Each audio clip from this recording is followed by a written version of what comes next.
Good morning and welcome to the 2018 Doing Business with Camp Lejeune Small Business Outreach event. My name is Joe Rozier, and I oversee the Small Business Program for Marine Corps Installations East, Marine Corps Base Camp Lejeune. And my colleague, Kim Vallone, who heads the Small Business Programs Office for the Naval Facilities Engineering Command office here, her and I are ecstatic that you took your valuable time to gain a better understanding of who we are, what we do in terms of contract and procurement, and how you might better capture some of those opportunities coming from our installation. Allow me to briefly cover some administrivia.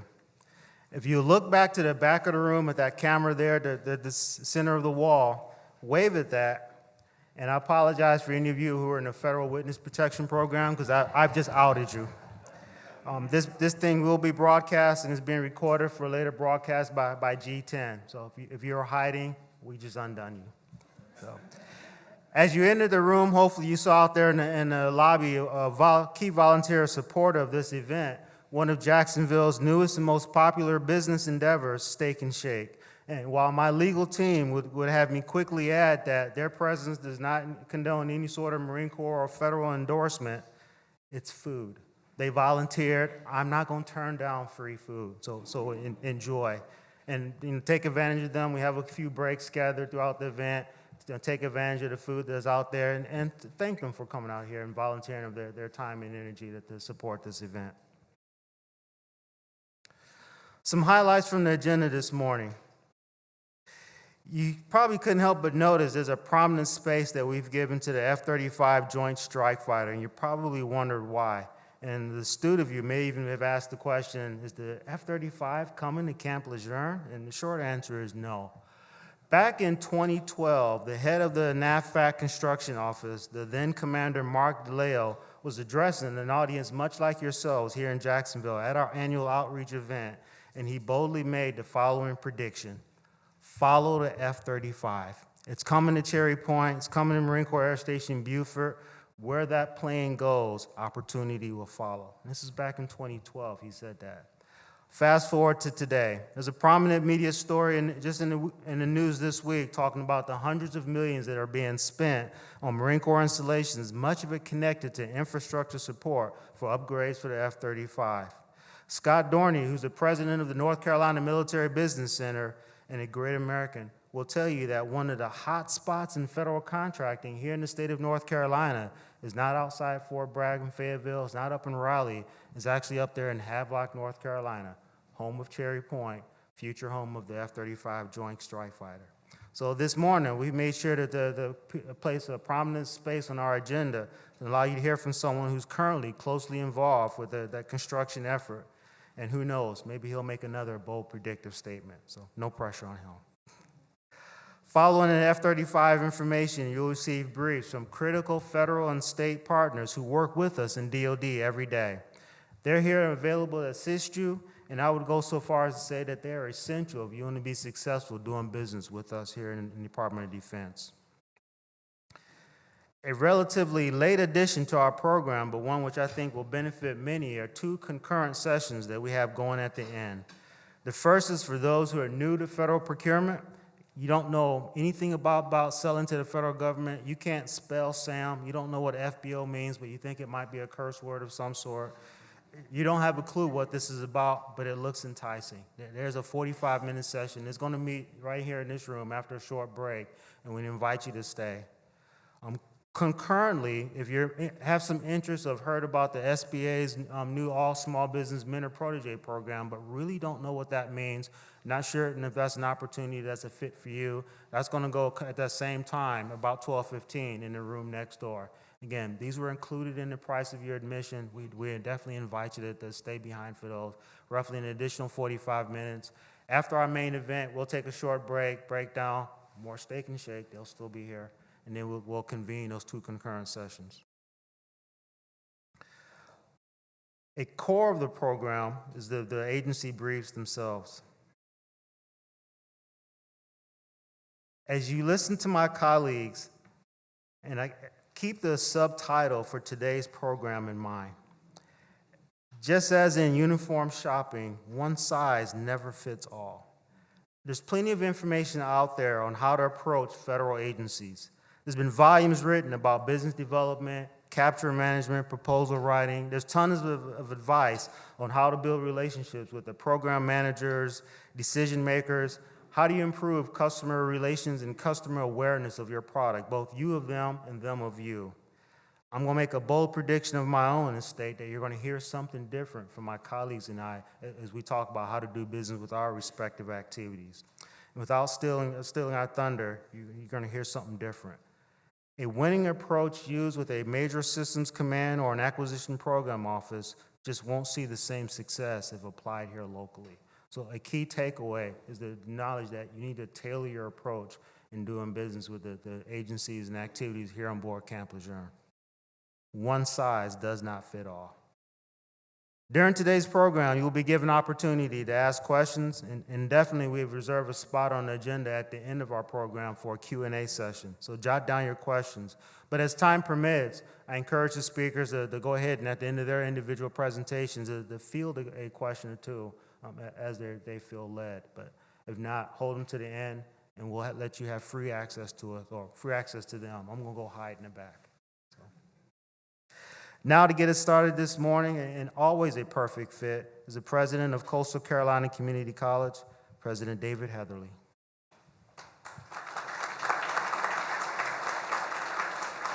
Thank you, Joe, and good morning. It is my pleasure to be here today representing Coastal Carolina Community College and its Small Business Center. For nearly 30 years now, the Business Center at the college has worked with the Jacksonville-Onslow Chamber of Commerce in the planning of this event in order to facilitate business opportunities in our area. And I can tell you, you just met Joe, and he mentioned Kim, but without them, these events would most certainly not be possible, and we very much appreciate the great job that the two of you have done in arranging for this event. Thank you. We're also especially pleased to join forces with the North Carolina Business Center, the Small Businesses Technology Development Center, Procurement and Technical Assistance Center, and the U.S. Small Business Administration.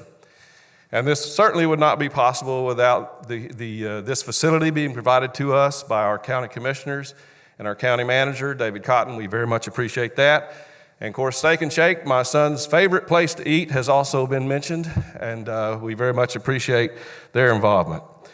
I'd like to introduce you to some extremely important people here with us today. First of all, representing Senator Richard Burr, Janet Bradbury. Janet, I believe, is here. Janet. The office of the Senator Tom Tillis, Adam Caldwell, is with us, I believe. Do we have a county commissioner? Also, Commander James Roach, Navy Public Works Officer, Public Works Division, GF Department, MCI East, Marine Corps Base Camp Lejeune. I believe he is with us, yes. Keith Logan, Deputy for Small Business, NAVVAC Midplat. Yes. Erica Bishop, Acquisition Director, Cherry Point. And of course, our own President of our Onslow County Chamber of Commerce, Jacksonville-Onslow, Lorette Legan. Lorette is here, I believe. I know she's out in the hall. And it is also my pleasure to introduce our Deputy Commander, Marine Corps Installations East and Camp Lejeune Marine Corps Base. He is not only a great Marine, he's just a great guy and a great friend. I can tell you, the last time that I was on the base and spoke with him, he indicated to me that it was his opinion that every time I stepped on the base that the property value went down considerably. But he is a great Marine, as I said, and just a pleasure to work with. And I would ask that he come to the podium and give you a formal welcome from our heroes, Colonel Scalise, Mike Scalise. Thank you.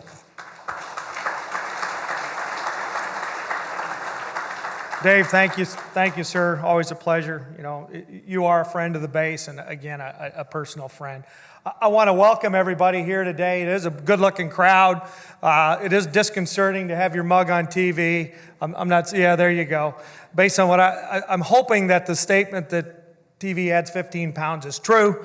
Otherwise, I need to probably hit the gym. Okay. So that said, Joe, I've learned so much in my time as a deputy commander for MCI East. You know, as Marines, we're not necessarily trained, we're not trained to assume a lot of the base missions. I mean, that's something that throughout a career we're focused on warfighting and on supporting or executing our nation's requirements. So when you get on base, a lot of times what you don't know, and you're routinely asked, hey, you've got some opportunities. How do I do this? How do I do that? I'm like, Joe Rozier was one of those guys that you automatically, boom, he's the man. And he has been very helpful to a lot of the folks that have those type of questions because we obviously benefit from the participation that we get from outside the community. See a need, fill a need, and that's Joe Rozier. Thank you, sir. So, distinguished guests, business leaders, fellow service members, good morning. On behalf of Brigadier General Alford, welcome to the Doing Business with Camp Lejeune outreach event. Thanks to Onslow County Board of Commissioners and for their use once again of this outstanding facility. Thank you to those who have worked tirelessly behind the scenes alongside my staff to put this event together. Coastal Carolina Community College, the North Carolina Military Business Center, and the Jacksonville-Onslow County Chamber of Commerce.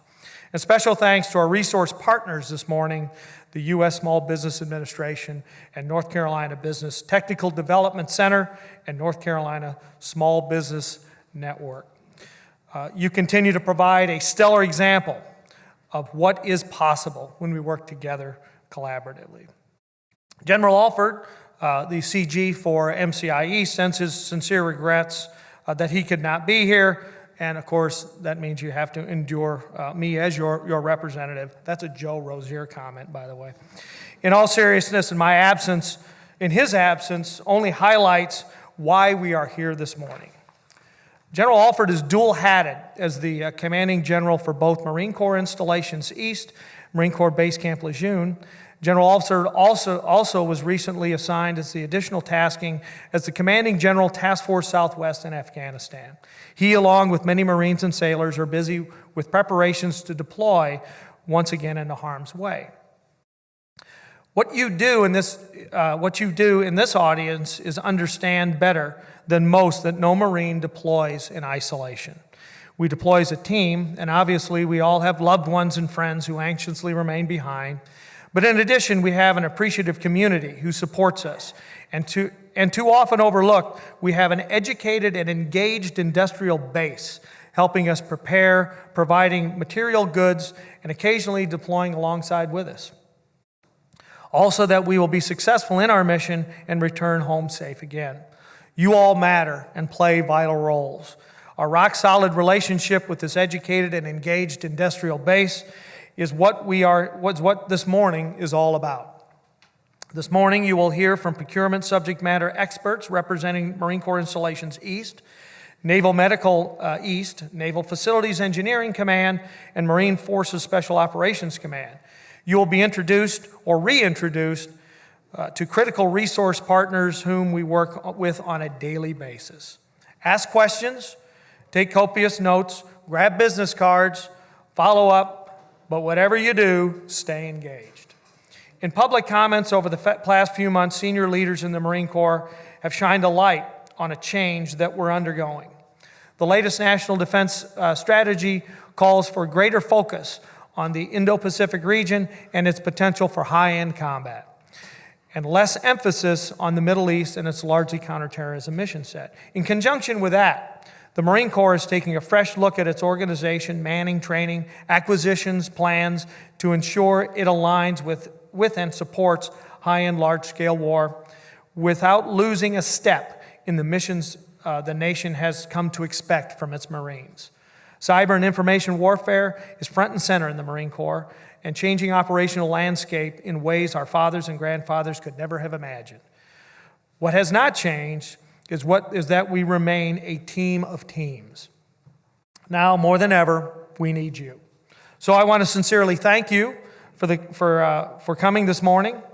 Ring out every bit of information that you can get from the speakers as soon as I leave. How's that? Y'all have a great morning. Again, look forward to the active engagement on all parts, and hopefully, to steal the commander's end state Because our end state is it's very clear in your mind if there are opportunities that you can do to support the installation. And that'll be the win for the day. Thank you very much. Appreciate it.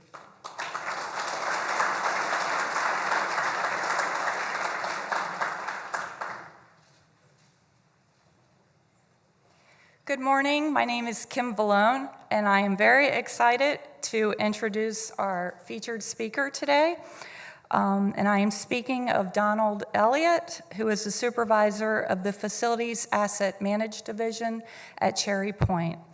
Mr. Elliott retired from the Marine Corps in 2006 as a lieutenant colonel after serving 26 years as a combat engineer officer in multiple billets. Upon retirement, he served 1 year as a construction manager in the Marine Corps Air Station Cherry Point ROIC office, overseeing construction projects. He has served as a supervisor for the Facilities Asset Management Division since 2007. His responsibilities include the planning associated with the all capital improvements and renovation projects at Cherry Point. Recent planning efforts have been heavily focused on the requirements associated with the station transition to F-35 Lightning II AC, which will result in a complete recapitalization of the flight line and numerous supporting facilities over the next decade. Without further ado, Mr. Don Elliott.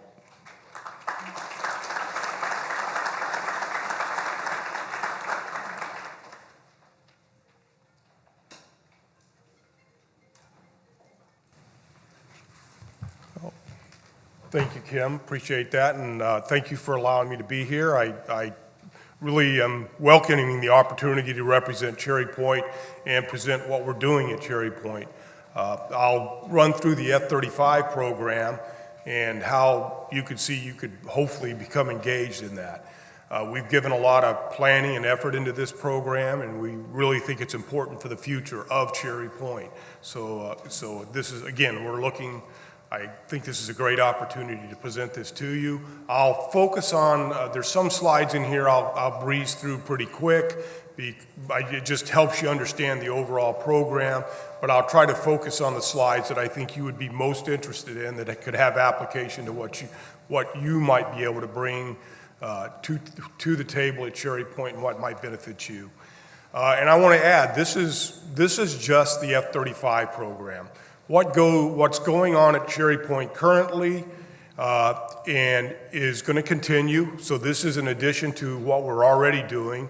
In addition to that, the Fleet Readiness Center East, if you're familiar with them at Cherry Point, they have their own program that they're going to be pushing at Cherry Point in support of the depot side of the house associated with the F-35. So I'm not even covering that part of the work that's looking at. So in addition to what you're seeing that I'm presenting on the F-35 for the station side, there's also additional work that's going to be associated with Fleet Readiness Center East, and that will be significant as well. So I think there's a lot of opportunity for you in the coming years if you want to look to Cherry Point. I won't dwell on this, but the point is, the F-35 is coming to Cherry Point. It's been looked at for many years. I'm sure if anybody's followed the F-35 in the news, there has been a lot of talks of delays and what it's going to do, and that was true early on in the program. But here in recent years, the program has become very solid, and it is progressing well. It is certainly progressing well in the Marine Corps. We are actually, as you can see, Cherry Point is the last installation to receive the F-35 in the Marine Corps. And to the point, if you look at Marine Corps Air Station Miramar out in California, just ahead of us, they were actually accelerated. So they are actually receiving the aircraft sooner than they expected. So the program is solid, and it's being supported by the Marine Corps, so we are moving forward with it. This just kind of gives you a sense of how the Marine Corps is going to grow the F-35 program at Cherry Point. You can look at that and see, starting in FY23, which seems like a bit of a ways off, but when I'm going to get to another slide, you'll see that's not far off at all for us. When we look at the facilities that we have to provide to support the F-35, and you consider that Marine Corps Air Station Cherry Point was a facility that was built, that many of the facilities that currently support our flight operations were literally built in World War II, we've got a long way to go in order to support this aircraft. So we've got a lot of construction to do that we have to be ready for in FY20, at the beginning of FY23. So while it looks like we have a lot of time, or it may appear we have a lot of time, we are already feeling the push to get this work going. And when I get to a slide that shows the different projects, you'll see that some of them are already ongoing. Oops. Okay, whoops.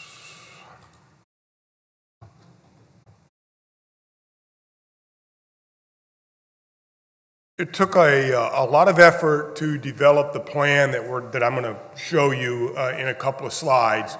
And I just want to give you a real quick background that it took a lot of effort to put that together. You can see we started looking at our master plan in 2014, and we included an extensive study on the flight line itself. And it actually improved upon a plan that was developed back in 2009. So you can see we've been looking at these upgrades and these facility improvements for a long time. The result of our studies was that we found out that our facilities were woefully inadequate to support the F-35, as I mentioned earlier. But we needed to be able to show that. We needed to be able to substantiate that. And these studies, which included both a facility study and a utility study, recommended completely recapitalizing the facilities. And the utility study just said, our utilities, again, we call it the spaghetti network sometimes because it's just a mishmash of utilities that have been put in the ground over several decades. And they just were not capable, and I'm talking about from water, wastewater, fire safety, communications. None of those systems would support this program. So included in our recapitalization is a significant amount of utilities work, and you'll see a couple of projects associated with that. So we've had a long time, we've had plenty of time, we had some luxury of time to put our proposals together, and I think that helped us put together a good solid plan. So what all do we need to do to support the program? And this is where I think you're going to see that there's a wide variance of projects associated with it.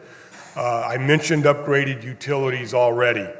Our hangars, all the hangars that we have, with the exception of the C-130 hangar, will be demolished so that we can construct new facilities for the F-35. If you look at it's interesting, if you look at a couple of the plans for two of the hangars we have, they actually say seaplane hangar. And they date back to World War II when they were flying seaplanes along the Carolina coast, patrolling for U-boats and what. That's the reason they were developed. They don't really work to support, they're hard-pressed to support what we're doing today. And the current aircraft, they certainly would not support the F-35. So we're replacing all our hangars. You have to, the simulator facility, that is a large facility that will support 6 different simulators that the pilots will have to have available to them and the units will work out of extensively. There's a lot of simulator work associated with this aircraft, so that's a critical facility. Airfield security. We have to put what we refer to as level 2 security around our entire airfield. We do not have that, so this is an extensive project and is actually the first project we have out the door. Our air traffic control and our airfield operations facility has to be relocated in order for us to provide space to park the aircraft, and so those facilities are going to be completely reconstructed and relocated. Airfield improvements, we're going to be adding concrete to the airfield. We're going to be in place of some of the asphalt, which is a requirement that we should already be meeting, but we have to meet it with the F-35. In addition, we'll be doing some significant repairs to the existing airfield. The vertical landing pads. We're not new to operating vertical landing capable aircraft at Cherry Point. They've been operating the Harriers there since the 70s. So we're not new to that. We have vertical landing pads. We have 4 of them, but those are going to have to be reconstructed to support the F-35 aircraft. So those will all be, those are all planned, and that's a significant amount of effort as well. The LHA deck, the current units that they deploy out of Cherry Point before they can deploy to aboard ships, Navy ships, they have to do certifications on an LHA deck, a simulated LHA deck. The current facility we have at Marine Corps Auxiliary Landing Field Bogue is not adequate to support that requirement, so we will have to completely reconstruct the LHA deck. We are still determining whether that will be at Cherry Point proper, or at Marine Corps Auxiliary Landing Field Bogue. The auxiliary landing field at Bogue will have to have some improvements as well to support operations there.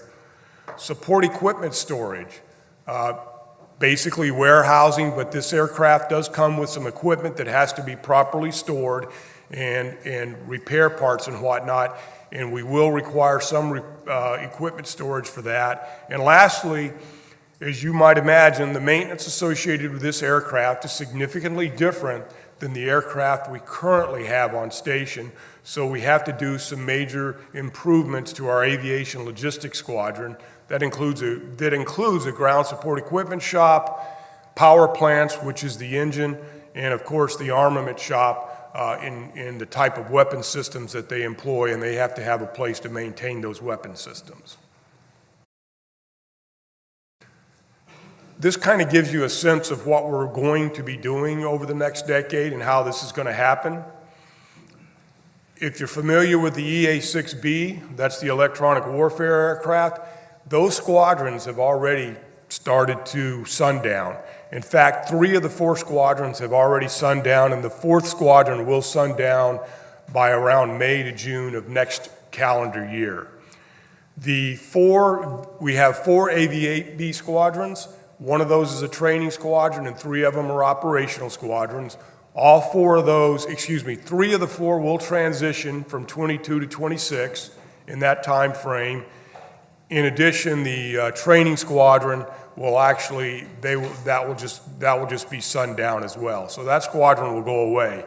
Lastly, we do have some aircraft that belong to the station, and we're having to relocate them in order to allow for the demolition of the hangar they currently occupy. Again, we're looking at first aircraft arrival in July of 2022, and we have to build a program that's going to support that, and it isn't just a hangar. There's a lot more to it than just a hangar, as I hope you've seen. So I bring this up because I mentioned earlier that it may seem like that we have plenty of time before the aircraft get here, but I throw this out as, first of all, you have to understand before we can construct anything at Cherry Point, we have to do significant demolition. The time requirement associated with these larger projects is significant.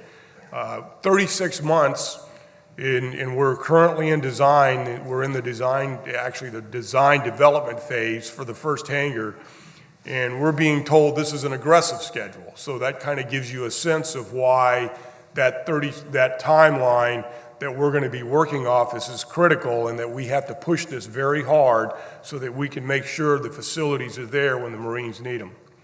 So it seems like a long way out. It's not a long way out.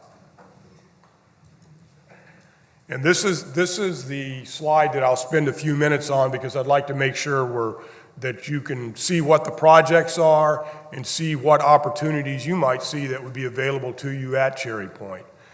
The very first project you see, and I won't talk about dollar values of an individual project, but it will mention later on, just to give you a sense of the scope of this program.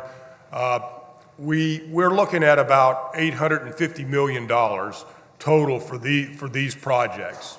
So that is a significant investment on the part of the Marine Corps. Our commanding officer likes to remind us often that we need to be very careful that we're making the right decisions, and we're trying to do that because I told you, we're operating out of some hangars that date back to World War II. We have to make sure that we do this right so that the Marine Corps will have these facilities available for generations to come.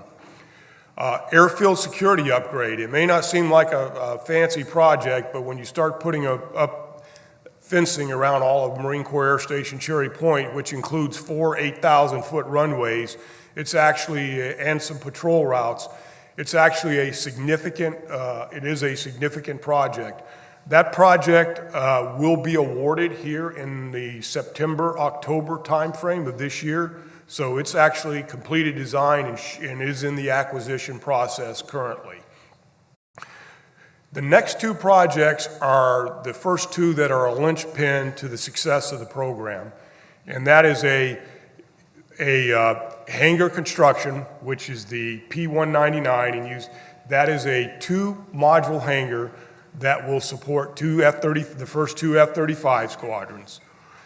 And you'll notice as part of that project, we have to demolish 3 hangars.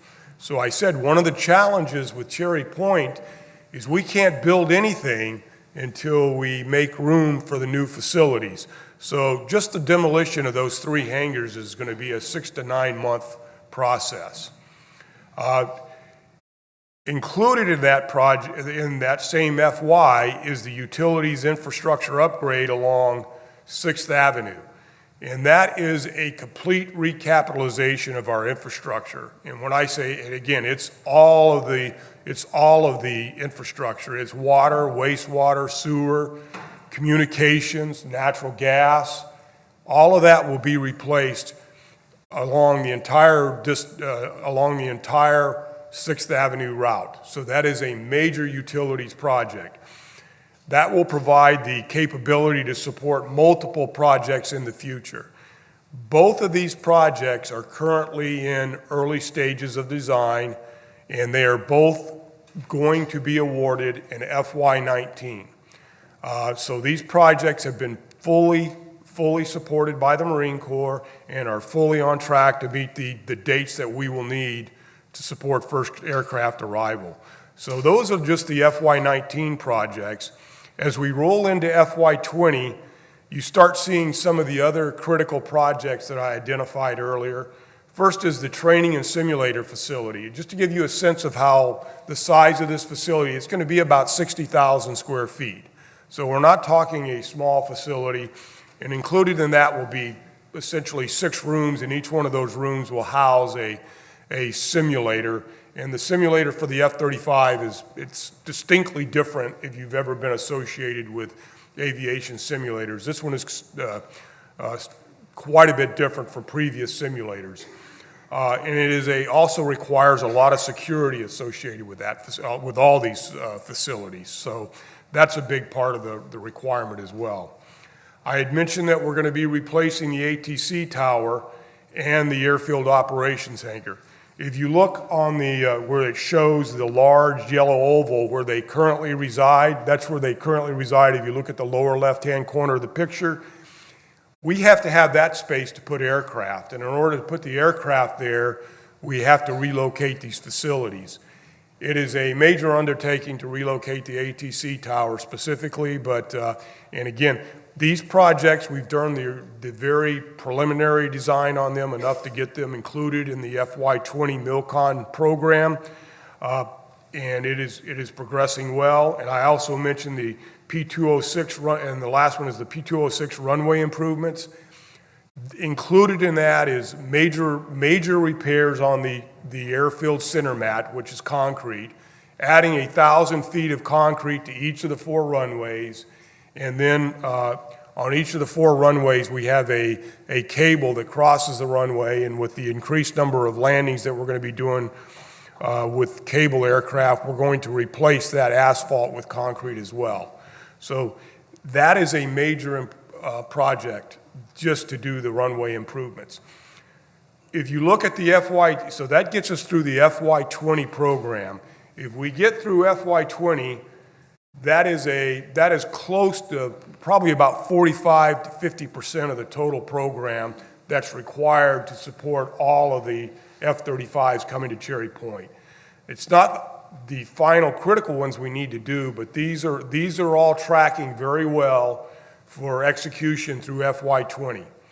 And so we're very confident that these projects are going to go in the years as presented. When we get out to FY21, which I'm sliding into next, it becomes a little less, firm in the MILCON program for the Marine Corps. However, we are confident the projects will be supported. They might not get supported in FY21. The next one is another utilities upgrade. I'd mentioned that we are going to do significant utilities work at Cherry Point. And I should probably add, if you have any, when we do utilities work at Cherry Point in the areas we're doing it at, there's a lot of concern about environmental factors. So if you have, that's one of the areas that you work in, this will be one of the areas we're putting a lot of effort into, because any of the dewatering we do, we have to treat that water accordingly. In addition, there's been a lot of emphasis here lately on on making sure that we handle these materials correctly. So there's a significant amount of work associated with that in these projects. And you'll notice the green line for that utilities project, that's running down A Street. So that's the other major, that'll run all the way down A Street, and we'll be improving the utilities all the way down A Street. We have our second hangar, and you'll notice where it sits, right next to the other hangar, so we will already have the utilities in place for it, but that will be our second 2-module hangar. And lastly, we will also, not a glamorous project, but it includes a parking deck, and that parking garage is critical because one of the challenges we had is associated with security is right now there's a significant amount of parking that goes on around the hangars that will no longer be allowed as we move to the higher level of security that I mentioned. So we've literally had to clear space and move folks around so that we could clear the space to build the parking garage associated with this project.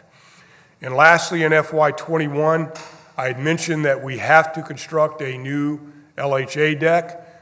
We haven't finalized whether that'll go at Cherry Point or Marine Corps Auxiliary Landing Field Bogue, but we will need to construct a new deck. The FOB improvements, those are associated with the auxiliary landing field improvements that I also mentioned that will be taking place at Bogue Field. When we shift down to FY22, we get into that. I had mentioned that we had to provide significant improvements to our aviation logistics squadron. So that's what you're seeing on that first project, is providing a new facility focused on the aviation logistics squadron. It also includes a project for a new headquarters for MAG 14, which is the higher headquarters for all these squadrons. In addition, it includes the demolition of one of the training squadron hangar. So that's a major project as well, significant demolition. The vertical landing pad improvements, we have to have those in place. They don't all have to be in place at the end of FY22, but we do have to get started on those in FY22. And lastly is the support equipment storage that we have to ensure we have adequate storage for some of the spares and equipment that comes with the aircraft. Once we get through FY22 and these projects, these are the ones that are critical to making sure we provide full capability to the Marine Corps at Cherry Point. And the next projects are focused on just in FY23, we have a general support equipment store, a GSE equipment shop. That's for the white gear associated with the aircraft. And that one's scheduled again for FY23. And then as you get into FY24, there's the third of the 2-module hangars that we will need to construct. And we don't get the next project, the last project doesn't roll around to FY27. And that one's quite a ways out because we don't get that squadron, if you refer back to the one slide, until FY31. But you can kind of see that through that from the when we get started in FY19 and we roll into 19, 20, 21, 22, and then finally into 23 specifically, there is a significant amount of construction associated with these with this program. And I think there should be many opportunities for you if you're interested. The bar across the bottom is just kind of a highlight. It shows you how, if you look across the bottom, you can see the red squadrons going away, you can see the blue squadrons transitioning, and then the green squadron, the green across the top just shows you our F-35 squadrons coming in.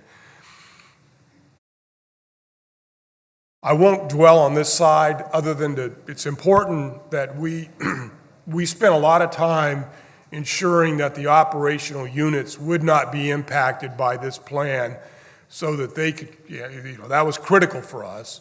So we spent a lot of time with the MAG-14 to ensure that we would develop a plan that would not impact their operational capability. Again, the only intent on this is to show you that we have achieved that. The white space on the slide, and you see how little white space there is what areas that we have a little bit of wiggle room with the program as it currently exists. And you can see it's a pretty tight program. So we will have to, it's important that we will abide by our timelines as we get moving in the program. So kind of summing it up, I will tell you the F-35 program, Joint Program Office was at Cherry Point in March, and they validated our proposed projects. It was critical that we had buy-in from the Joint Program Office on these projects. I'll take it a step further that this week there is a site activation task force going on at Cherry Point that includes the Joint Program Office, and they're reviewing our plan in more detail so that we can ensure we have their buy-in, which is critical to getting Marine Corps support of our program as well. Over 650,000 square feet of new construction is associated with it. And when you look at the facilities that are being constructed, they're going to be very modern technical facilities. And we're very focused to ensure we're going to provide the best facilities we can for the Marines and the best design we can, because we know we're going to have these facilities for, and I'll use our commanding officers' words, we know we're going to be using these facilities for at least 50 years and probably longer. Over 900,000 square foot of demolition. I just, when I look at that number and you look out on the flight line and you realize how many facilities go away, it's literally from one end of the flight line to the other. That is a substantial amount of demolition, and most of these are, we're not talking small facilities, we're talking hangars and air traffic control towers and facilities of that nature. Again, the total project cost, $850 million. And lastly, again, I had mentioned that we are very comfortable with the projects through the FY20 program, and that is close to 50% of our overall program. So these aren't just, we don't consider these to be pipe dream projects. These are projects that are moving forward in the Marine Corps. And we will always stay focused to ensure, and it isn't coincidental that I keep putting that up there, because I keep putting that up there for anybody that'll listen. We have to meet that date to support Marine Corps requirements. So we drill that in, and we drill that in with anybody that'll listen that can influence our program. And I'd be more than happy to answer any questions if you have any. Very nice presentation. Is there a releasable version of this that the people in the audience can get access to? I have no issue if you release this version. That's one of the reasons I did not want to include costs with particular projects. There's nothing, I will make it very clear, there is absolutely nothing even remotely classified in this presentation, and I probably should have said that up front. We're going to make all the slides available afterwards. We're going to hang them, and I didn't ask Scott in advance, but I know him from way back. Via the North Carolina Military Business Center, the slides for this presentation will be available there. Because I know I stood back here in the back, and if you're beyond the front row, you didn't see anything else on the slide. And I just figured that out. So for my speaker's benefit, if there's something important on the slide, verbally described and pointed out, for your benefit, the slides won't be available, because I realize you can't see most of what we're taking up there. Please. Thank you for your presentation. We have one question over there. I saw a hand. You have a question? Test. Thank you. Is it too early to know the acquisition methods for this work? Will it be through the MAC program, or will it be single bid awards? I can tell you and I may not have the exact specifics for each. Sometimes they put constraints on the type of contract it's going to be. I can tell you for the FY16 project, which was the security, that was a design bid build, and it's currently in acquisition. I don't know if they're putting it beyond, if they're putting any constraints on that or not. I know for the FY19 program, the hangar project, the 2-module hangar, P199, is a design build project, and the utilities project is a design bid build. I don't know if that's what is really you're looking for, or you're looking for something more specific. For FY20, we don't have the final say on that yet. Though we push for design bid build whenever we can on these projects. But we don't get to make that decision independently of our NAVFAC partner.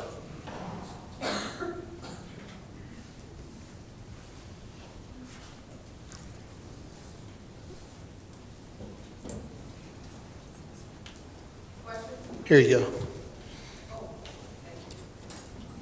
For the two utilities projects, the 6th Avenue, and I believe you said A Street, are those going to be two separate projects? I know you just said they're going to both be design, bid, build. The first one you said was fiscal year 19. Is the other one on A Street fiscal year 19 also? It is not. It would be, and I'm sorry you couldn't see it on it's planned for FY21. That the second one is planned for FY21 along A Street. That is again, that's one when I get out to FY21, I mentioned I can't solidly say at this point that it's going to be executed in FY21. It will be executed whether it's in FY21 or possibly FY22. But it is a completely separate project. And they both will be design, bid, build? Given the complexity of these projects with the utilities, they will both be design, bid, build for the utilities, without a doubt.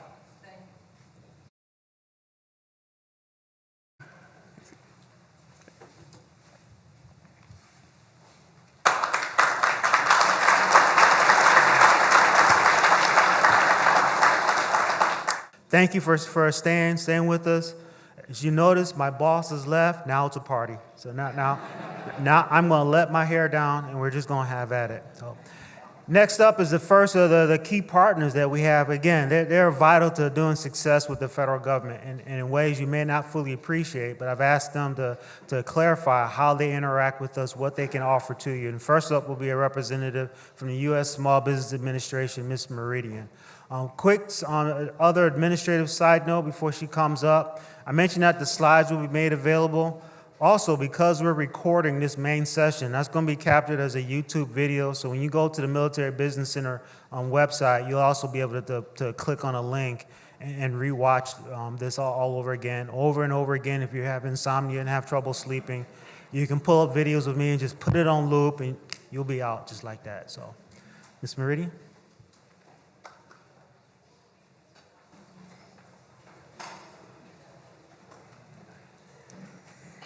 Good morning, everybody. Thank you so much, Mr. Razier, for having us. My name is Adignaz Meridian. I'm with the Small Business Administration, the U.S. Small Business Administration. We're a federal agency. We have 68 district offices located all throughout the United States.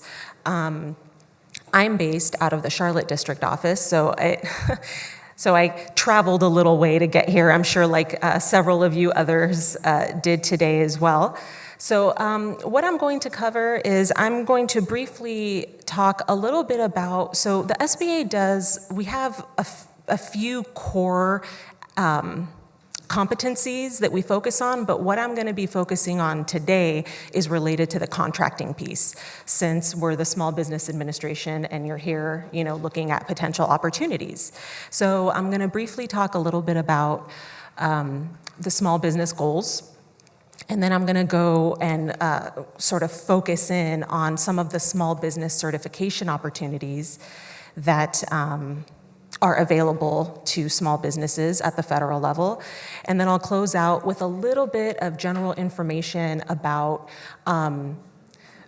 protests, size determination protests, NAICS code protests. That's questions that we get a lot. So I wanted to just kind of briefly touch upon that since I had all of you in the room today. Okay, so let's talk a little bit about federal certifications. The Small Business Administration, well, the federal government actually mandates that 23% of the goods and services that are dollars spent by the federal government utilize small businesses. So the way that the government, in part, monitors and manages this process is by establishing goals. Overall, there's the 23% goal of small business utilization for goods and services, and that's in the form of prime contracts. Furthermore, broken down, the federal government has smaller scale thresholds that it requires. For women-owned small businesses, or WOSB, there's a 5% goal. For small disadvantaged businesses, which includes our 8A businesses, which I'll talk a little bit about later, there's a 5% goal. For service-disabled veteran-owned small businesses, there's a 3% goal, and for hub zones, there's a 3% goal. And I'm going to talk a little bit about those certifications in just a second.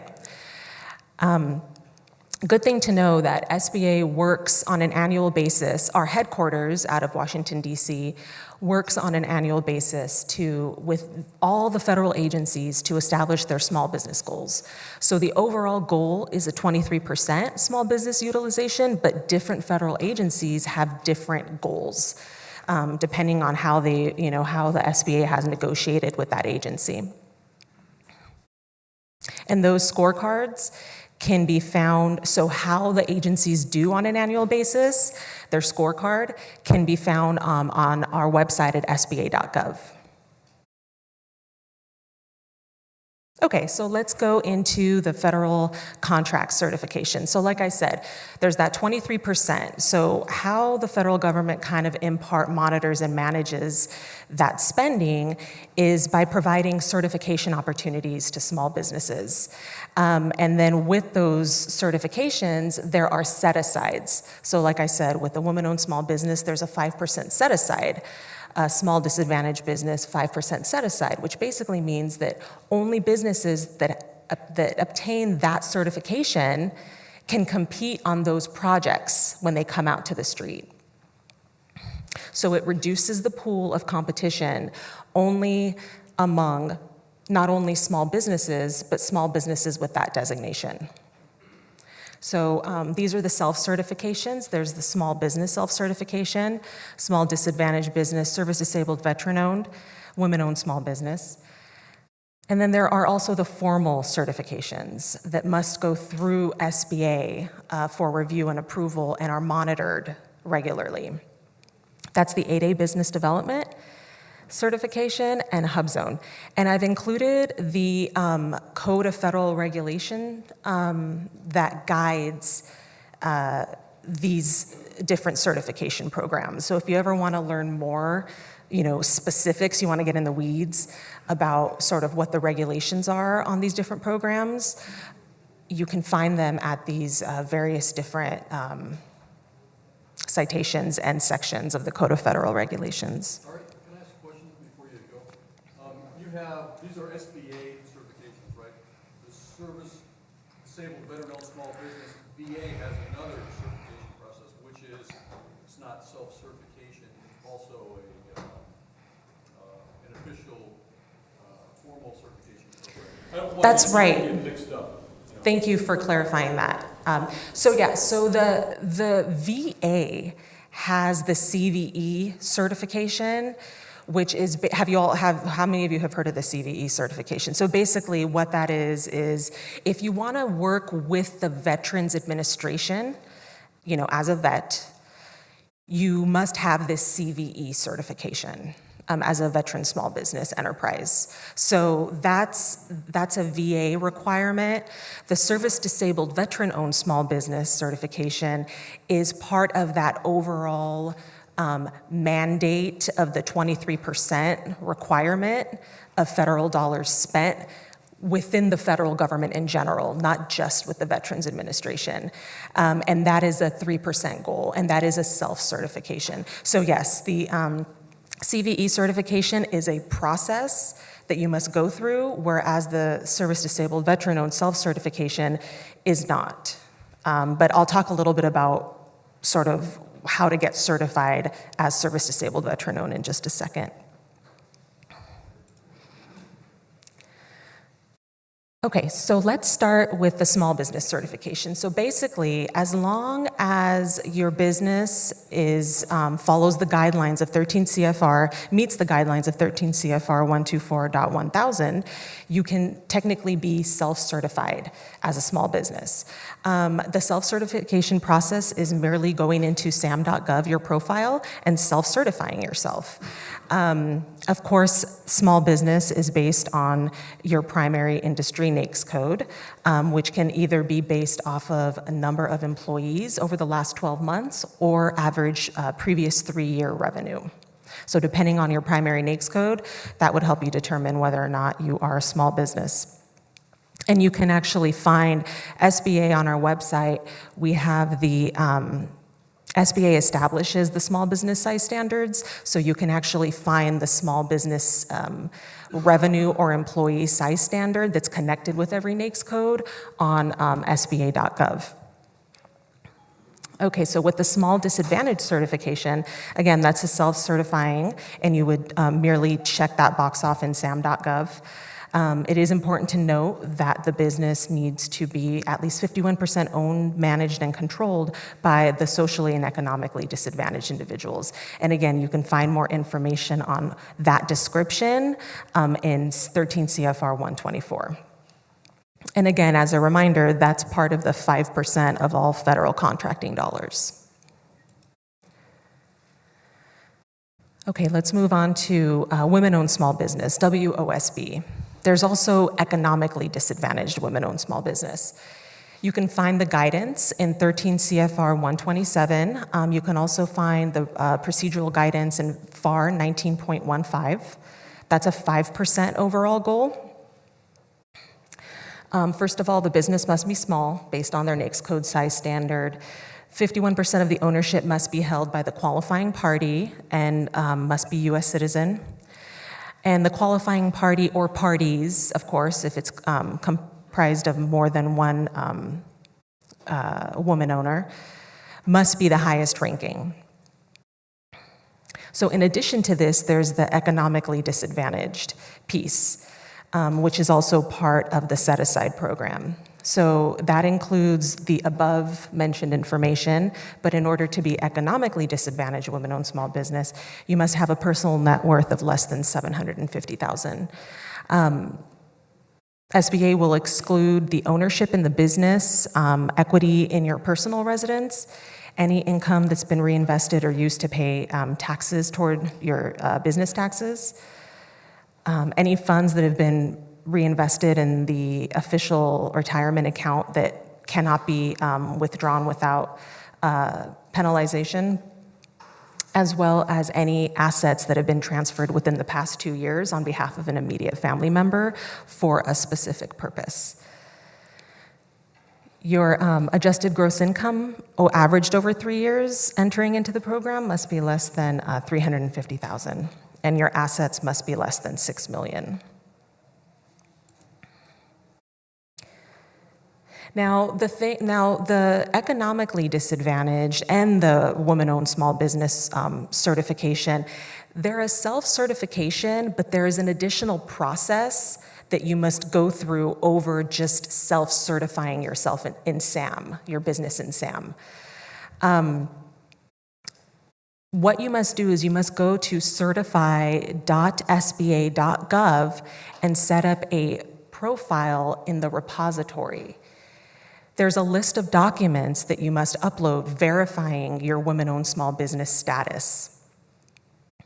And what happens is, if and when you become the apparent successful offeror for a contract, The contracting officer will request to view your documents in this repository to verify your women-owned small business status. So you shouldn't self-certify in SAM until you've uploaded your documents into certify.sba.gov. Important to note a couple of things is that the woman-owned small business is a self-certification, or you can also receive a third-party certification. There are 4 third-party certifiers in the United States that you can join with to assist you with your third-party certification. So it's either self-certification or third-party. Eventually, we will be moving to a third-party certification only option, but until SBA can figure out how to make that free of charge to the public, we are still allowing for the self-certification. One caveat with the woman-owned small business self-certification is that it's that 5% set aside, so those 5% contracting dollar opportunities that are set aside for women-owned small businesses, only apply to certain NAICS codes. And it's the NAICS codes where women have been traditionally underrepresented or severely underrepresented in that industry.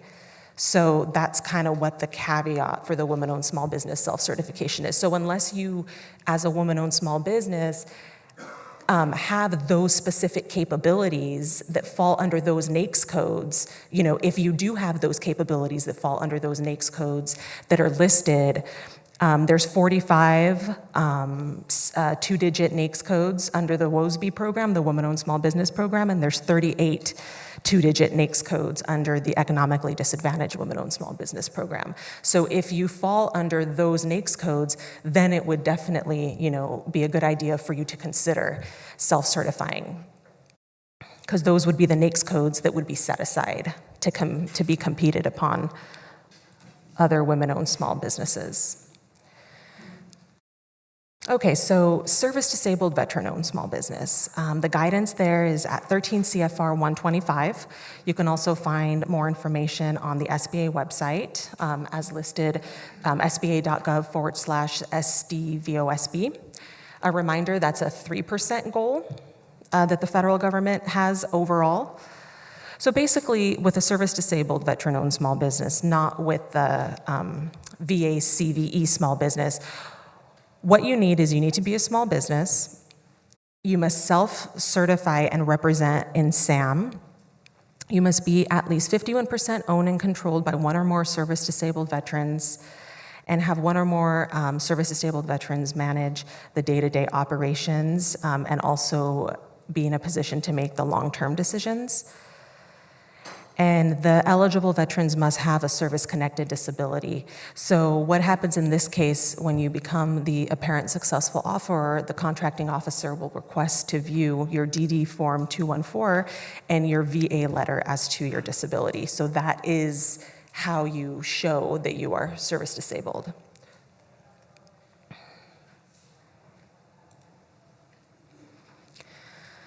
Okay, with the 8A program, that guidance is in 13 CFR 124. You can also go to our website. The website is listed here as well. And that's a 5% goal. So that 8A goal is the socially and economically disadvantaged small business goal.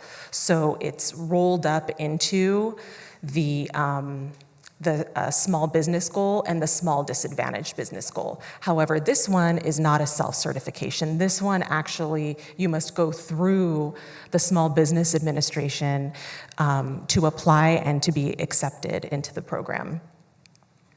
The applicant must be a small business based on NAICS code, must be socially disadvantaged. That guidance on what is social disadvantage is 13 CFR 124.103, and it's listed all here on the PowerPoint that you will have access to later. The economic disadvantage, what constitutes economic disadvantage is at CFR 124.104. The business must be 51% owned by a U.S. citizen or U.S. citizens who are socially and economically disadvantaged.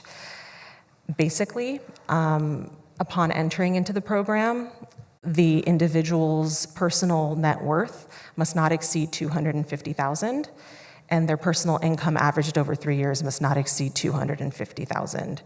And their total assets upon entering into the program must not exceed $4 million. Again, what is excluded from that personal net worth is equity in the primary business, equity in the primary residence, ownership in the business, any money invested in an IRA account that can't be withdrawn without penalty. So that is what is excluded. And in order to apply for the program, you must go to certified.sba.gov. Some of the sort of attributes of the program is that once you become 8A certified, you're actually, depending on where the headquarters of your business is, your file gets referred to that district office. So if the headquarters of your business is in North Carolina, then your file would get referred to our office. And we would actually, me and my colleague, Joanne Schaefers, would service your firm for the 9-year term that you are in the program. So it is a finite amount of time in the program. There are no renewals.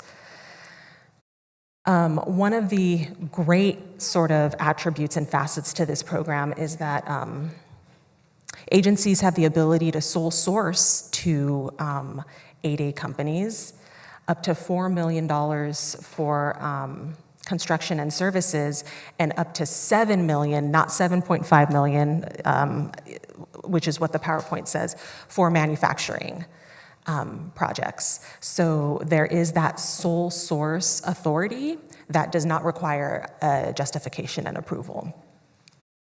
Anything above those dollar amounts, so anything at or below those dollar amounts within the 8A program automatically gets sole sourced. Anything above those dollar amounts become a competitive 8A procurement where you're competing against other 8A companies. The award, of course, must be made at fair market price.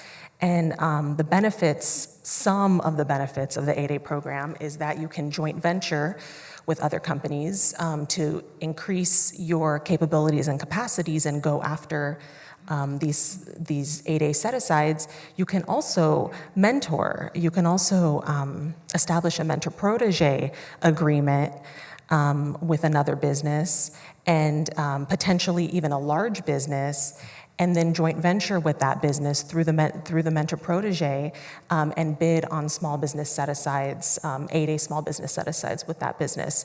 And later on today, as Mr. Razier mentioned, sort of after 12, there's going to be a presentation on the SBA's All Small Mentor-Protege program, if you'd like to hear a little bit more about that. Okay. Lastly, HubZone. This is the other non-self-certification certification. Guidance is found at 13 CFR 126 and FAR 19.13. You can also go to our website, and that's the 3% goal.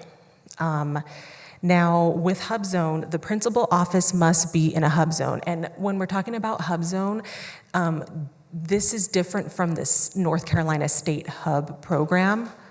The Hub Zone is historically underutilized business zone certification, and it applies to federal dollars. Like all of these certifications we're discussing apply to federal dollars. Your principal office must be located in the Hub Zone and must be the office with the most employees.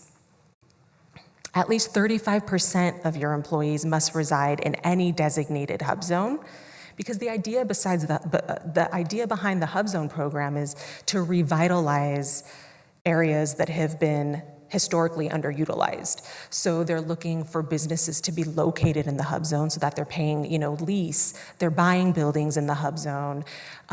They must hire at least 35% employees who live in hub zones so that those employees, can take the money back to their hub zone and spend it. The NAICS code, your business must be small, and 51% of the ownership must be by US citizens. And when we're talking about those 35% of employees, we're talking about employees that work at least 40 hours a month. So that's considered full-time by hub zone standards. So those employees would count toward the 35% if they live in a hub zone. So some of the attributes of this program is that, again, you have to go through the SBA application process. And eventually that application process will be moving to certified.sba.gov like all of our like our 8A application process has. But at this point, you still go to our webpage, sba.gov/HubZone, to get a link to the application process. There are no term limits for this certification. You do have to recertify every 3 years, but it's not like 8A where it's only a 9-year program. There are sole source, but the sole source is not like the 8A sole source. The sole source does require justification and approval, so it's not like the 8A sole source. HubZone mainly comes out as competitive procurements. There is a 10% price evaluation preference for full and open opportunities if you're a HubZone. Principal office is, like I said, has to be in a HubZone, and 35% of your employees must live in a HubZone. If you want to know whether or not your office is located in a HubZone, then you would go to certified.sba.gov, or you can just Google HubZone map. HubZones are pretty much anywhere. But you're going to want to be careful because sometimes HubZone can be on one side of the street, but not on the other side of a street. So you're going to want to input your address, your business address, to really figure out and hone in to, decide whether or not this would be a certification you would want to go after. Okay. Moving on to size protests. So just like I said, just a little general FYI, because we get this question a lot. Who handles size protests? If you feel that, once an award has been made that the company is not actually indeed a small company, you may be able to file a size protest. The details are in 13 CFR 121-1001, and I would definitely recommend you go there if you would want to kind of learn more information, or you can contact me separately and we can walk through it together. This is very general, but size protests are handled by SBA's Office of Government Contracting. So the protest would not come to my district office. It would go to our size person out of Tennessee, most likely. Depending, well, it actually depends, but that's where it would go, or Atlanta. So who can protest? A responsive offeror, contracting officer, an SBA area director, where they would send, the size protest would go to the contracting officer. But then it would be sent to, so it would go to the contracting officer who is managing that project, that solicitation, that award. But then it would be sent to the SBA office where the protested concern is headquartered. Generally speaking, you have about 5 days after award to file a protest. And again, these is very general information. You would want to go to 13 CFR 121 to get more specific. With NAICS appeals, that's guided by 13 CFR 134.301. Who can make a NAICS appeal? So basically, if you disagree with a NAICS code that was attached to a particular project, so any person who was adversely affected by the NAICS code designation or the associate administrator for the SBA program can make a NAICS appeal. It goes to the contracting officer first, who's associated with that project, then to the SBA office of the headquarters. And then how much time do you have to make the protest? 10 calendar days after the issuance of the solicitation or amendment to the solicitation that has that NAICS code. Okay, last but not least, if you have any additional questions, this is my contact information, and my colleague Joanne Schaefer's. We're both based out of Charlotte, North Carolina, and then I also have my business cards up here if later on you'd like to pick those up and ask me any questions. Thank you.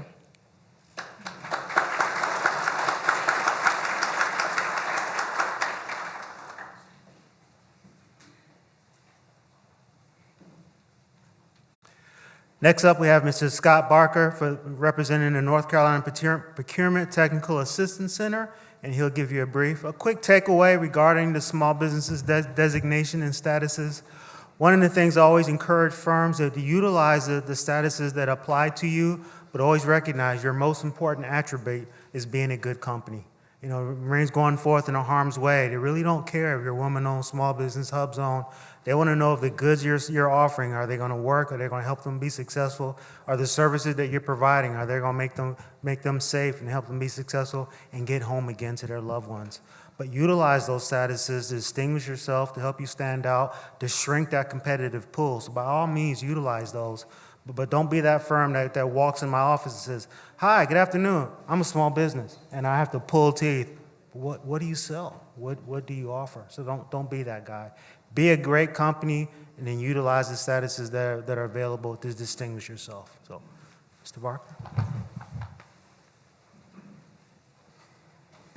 Hi, I'm Scott Barker, as Joe mentioned. I know we're a little bit behind schedule, so I'll kind of breeze through these slides. Basically, the Procurement Technical Assistance Center, it's a national program. Here in North Carolina, the PTACs are affiliated with the Small Business and Technology Development Center.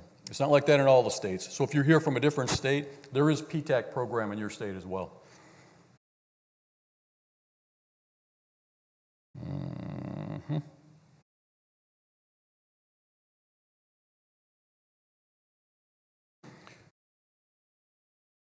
Get it figured out here. As the slide says, we were started in 1985. So we've been at it for a while. We've got 6 different offices around the state of North Carolina. Our primary purpose is to help small businesses understand federal, state, and local contracting opportunities, where to find those opportunities, how to get your certifications in place, and how to be competitive, how to get your company up and compete for those contracts. A lot of money out there. We are funded in part by the Defense Logistics Agency. Unlike the SBTDC, who we're partnered with, they are funded by the SBA with matching funds from the state of North Carolina. We're funded by the Defense Logistics Agency with matching funds from the state of North Carolina. As I mentioned, it's a nationwide network. Every state has them. Here in North Carolina, we have 6 centers. I am in the Greenville office. I have the 30 counties east of I-95. So I manage the Elizabeth City SBTDC office, the Greenville SBTDC office, and the Wilmington SBTDC office. Some of the things that we do. I know I have probably about 10 or maybe a dozen or so PTAC clients that are out there in the audience already, and they're already aware of all this stuff. But really, anything up on the slide you need help with, not limited to those things. We could help you with pretty much anything. I know there's a bunch of problems with SAM right now. A lot of people are having difficulties getting responses, getting their notarized letters acknowledged. We can help you with that as well. Website for them. As I mentioned, here's a map of the breakout of our offices in North Carolina. I have the region to the far east. We also have a PTAC counselor in the Raleigh office. We have a vacancy in the Fayetteville office right now. Anybody have some procurement background and looking for a job? Rebecca in the Raleigh office is managing the Fayetteville office for the time being. George Griffin is in our Greensboro office. We do have a counselor, Nick Economou, sitting in our Charlotte office, and then Pam Racer covers the 28 counties out west. Basically, not everybody really makes a good government contracting candidate. Sometimes that's difficult to hear, but if you come to us, we'll give you an honest observation and let you know where we think you sit. We'll help you regardless.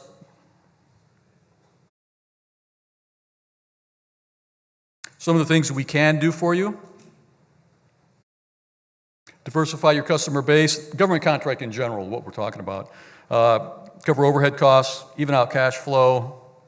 Some of the things that we cannot do for you. And surprisingly enough, we get a lot of companies that come in thinking that if I could just get a government contract, it's going to save my business. That's all I need. Just kind of tell me what's the magic roadmap, to get to the finish line. Not that easy. It's a process for everybody. But these are the things that really the PTAC program cannot do for you if you're looking for help in those areas. Kind of a general overview of the process by which you make yourself a competitive government contractor. Registration, get all your registrations done, do research, find out where the opportunities are, find out who your competitors are, find out what the government's buying. Marketing and outreach, wave your flag, develop a good capability statement, let people know who you are, create a website. And then business development programs. As I mentioned, PTAC works in conjunction with the SBTDC. The SBTDC has all kinds of general business counseling. A lot of times I'll be working with a client that I'll see needs some kind of assistance in the general business area, or vice versa. So we work with the general business counselors hand in hand, and we share clients all the time. There's several different organizations here that are also, in business of helping small businesses. SBA, SBC, the Small Business Center, the North Carolina Business Military Center, SBTDC. And it's in North Carolina, I don't know how it is in other states, but in North Carolina, we all share everybody. All of those services are free, and I encourage everybody to take advantage of working with all of them.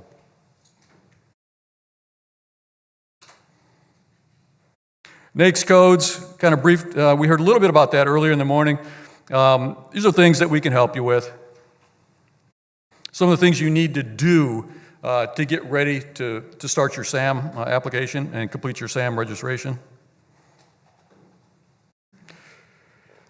Anybody having problems with SAM? Yeah, they've created their own kind of private perfect storm.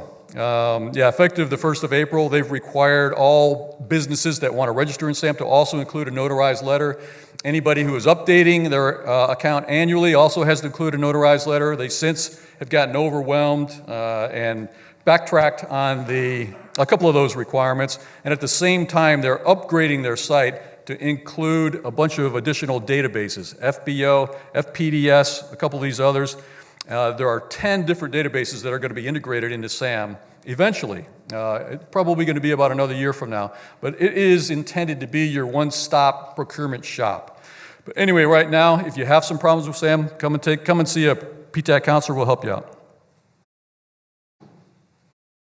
I mentioned capability statement, kind of a one-page resume for your company. Very important thing to have. We can help you develop that thing. It's a living, breathing document, probably needs to be updated a couple times a year. Another thing that we can help you with. The CAGE code is the code that you're going to get from completing your SAM registration. That's the finish line, for your SAM registration. Once you get that, it basically means that you're eligible to do business with the federal government. If you don't have a CAGE code, you're not eligible to do business with the federal government.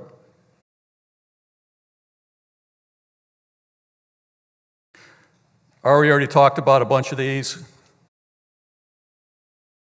See, I have the formal certification. She just had the 8A in the hub zone.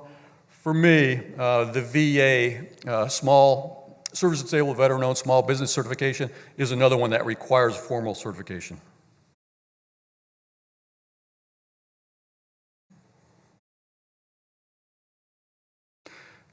Largest buyer in the world. I think it was $515 billion they spent in 2017. Department of Defense is the largest purchaser. I think they have about 65% of all of the money spent in the federal procurement process.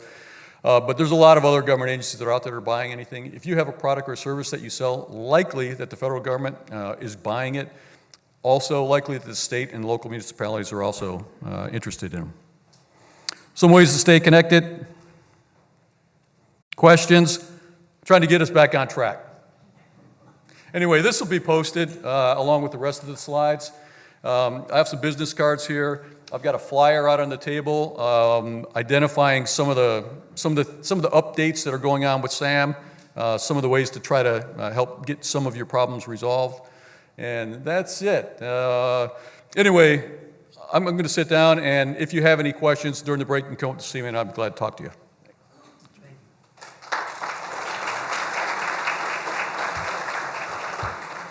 A key takeaway from something that he mentioned, free. And I emphasize that, and it can't be overemphasized because there are plenty of firms out there that as soon as you raise your hand up and say, I want to do business with the federal government, say, oh, sure, I'll help you and they give you a bill. And recognize that as American citizens, as taxpayers, you've already paid for the right to do business with us. And so there are plenty of free resources, and that's a key takeaway I want you to remember to help you. I didn't say it was easy, but it is free.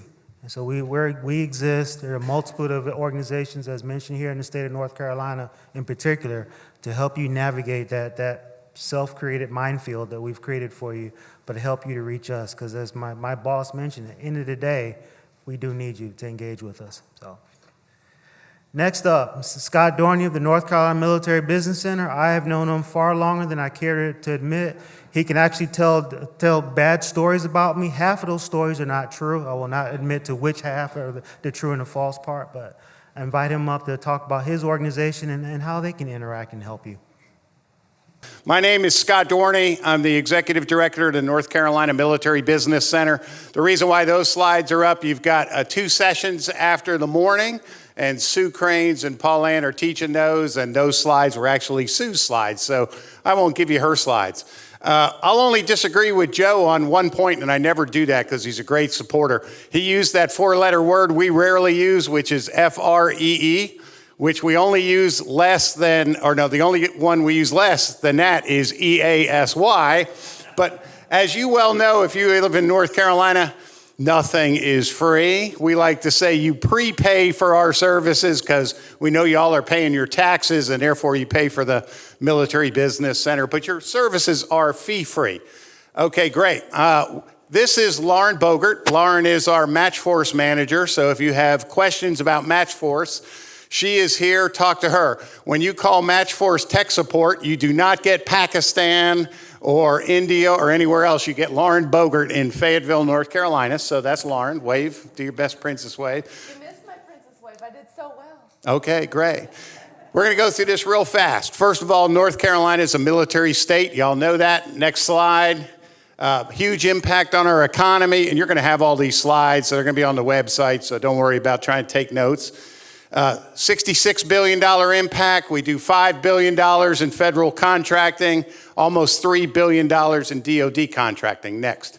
Those are prime contracts. And it doesn't just happen in Fayetteville and Jacksonville. If you're in Asheville, you're in Asheboro, or anybody in between, 81 counties had at least one federal prime or DoD prime contractor, and 99 counties had at least one federal prime contractor. Next. That's where it happens in North Carolina. It happens all across the state, so don't worry if you're not in Fayetteville, you're not in Jacksonville. You can do this work with the federal government and at Cherry Point, Camp Lejeune, and other federal agencies. Next. As Scott just said, a lot of agencies in North Carolina, we work very well together. We don't overlap. We can do what the PTAC does. They can do what we do, but we stay in our lanes. And by the way, if you have a SAM problem, the first thing we're going to try to do is send you to the PTAC. So if you have a question, though, just contact us. We will get you to the right person on this chart that can help you with your problem. Next. So who's the Military Business Center? We are a statewide component of the community college system. We're the only statewide military business center in the country. We're located across the state. We do 2 things. We do not do developing good businesses. We have the best community colleges, best universities, small business centers, best SBTDC in the country, wonderful PTAC. They do a great job of getting your business ready to do government contracting, certified, whatever, different programs. We want you to use those resources. We don't develop businesses, we do business development. So we do what you do. We watch contracts, find businesses that can do that work, and connect the contracts with the businesses and provide technical services one-on-one to help you bid on that contract and win and grow jobs. Okay, next. Mission, leverage military opportunities. 80% of what we do is in goal number 1, and that's increase revenues for existing businesses by helping you bid on and win government contracts. Does it work? Yes, it works. Next slide. These are the services we provide, and basically everything from identifying future opportunities. We can Lauren, on our website, captures all future opportunities. When you go to this event, Cherry Point says we got these projects through FY22. Guess where that information is going to end up? It's going to be on a database on the website, and it's going to be pushed out through Matchforce. So we're everything from market intelligence, pre-positioning of businesses, teaming businesses together. If you're sitting there thinking, man, I would love to do that utility work at Cherry Point, but I can't handle a $12 million project, no problem. There's a lot of opportunities for teaming, and we help you do that. So it's a full range of services. Tech transition, if you are a company that is developing a new technology and you think, gee, it might have DoD applications, our job is to help you figure out that bureaucracy and who you need to take that item to get the federal government to help you develop a prototype or further develop that technology so that you can sell it to the federal government. Next. Our BD team all across the state, this is what they do. They identify opportunities, team businesses together, pre-position them, help you write a good proposal or a quote for work. And like I said, it works, okay? I love going to Raleigh to the General Assembly. They always ask me every year, how many contracts did you win this year? What's the answer? 0. 0. She knows this speech. We don't win contracts. You win contracts. Our job is to provide technical assistance to help you win contracts, but you have won over 2,800 contracts for $8 billion since we've had the privilege of working with you. So that's what we do. Next. We have offices all across the state. I know you can't read them, but you'll see it on the slide. The dark offices are where the dark stars are where we are. The white stars are where we want to be, okay? This is the money slide that you go, okay, we need more money so we can open an office in Asheville and Boone, et cetera, et cetera. But we have an office that serves all 100 counties, so whether you're near one of those stars or not, we will come see you. Next. Matchforce. So we could double the number of stars on that map. Every day there are hundreds, sometimes thousands of federal opportunities. Our business developers watch those contracts from Camp Lejeune, from Fort Bragg, from DLA Aviation, from DLA Philadelphia, and find businesses that can do the work. But if we doubled the number of people we have, which by the way would be okay with me, okay? But if we doubled the number of people, we couldn't see every opportunity every day. So we have to use technology to match businesses to opportunities. And the technology we use is Matchforce, matchforce.org, okay? You create a profile on Matchforce. It's not the 4-letter word. It's fee-free, okay? It's fee-free. You create a profile. You put in your NAICS code. Every night, this goes out to FedBiz Ops, gets all the new opportunities. If it matches your profile, it sends you an email. If it doesn't send you an email, do not bother to waste your morning, which we all enjoy doing, searching FedBiz Ops, okay? Because you would have gotten it because it would have been on Matchforce. Other things it does, when we harvest this data on future opportunities, we load them in a database that feeds into Matchforce. You can go on FedBiz Ops every day for the next 2 years and you won't find what Cherry Point talked about today because it's not a current opportunity yet. But we're going to harvest that data and push it out through Matchforce so it'll match to your business as a future opportunity. And it works. We have 22,000 businesses that use, North Carolina businesses, that use Matchforce every day to connect to opportunities. Matchforce administrator is Lauren in Fayetteville, North Carolina, and she has cards, but you can get her just by calling our headquarters. Next. That's what Matchforce looks like. Be sure to create a free account on Matchforce. Next. All right, I mentioned technology transition. When we went through a funding review in 2009, the General Assembly said, if we gave you more money, what does North Carolina need to do? We said, well, you need to do technology transition. Nobody's doing that. We have to help businesses that are developing new technologies introduce those to DoD. You need a Defense Technology Transition Office. This is 2009. Did we get money for that? Nobody got money for anything in 2009. Okay, remember that? So, but last year we opened up a Defense Technology Transition Office to help businesses in North Carolina do exactly that. So if your company does that, please contact us. Next. Workforce. We get a lot of questions from businesses. How do I hire veterans? How do I connect with transitioning military people? We are not NC Works. We are not NC for me, but we do work with contractors to connect you with transitioning military people. We work with economic developers to know how many people come off of Camp Lejeune every year that are diesel mechanics.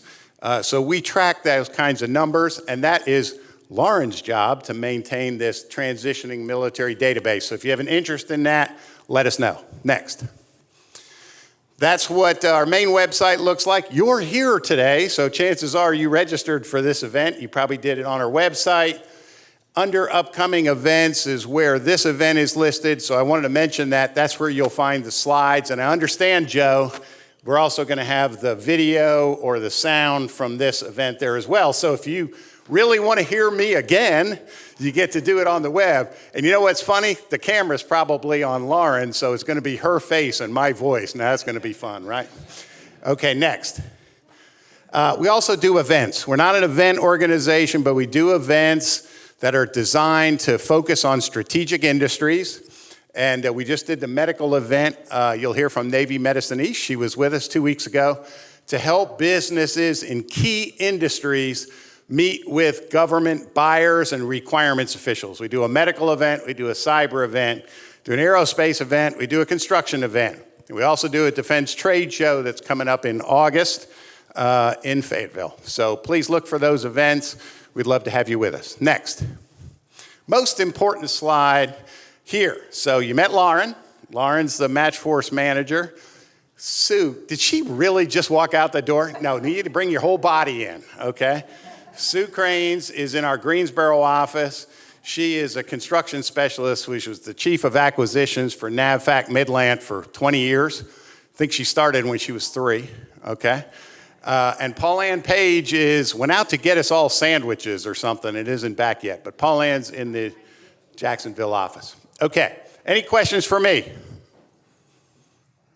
How'd we do, Joe? Back on track? And understand, am I supposed to put everybody on a break, or are you going to do that? All right, it's all yours.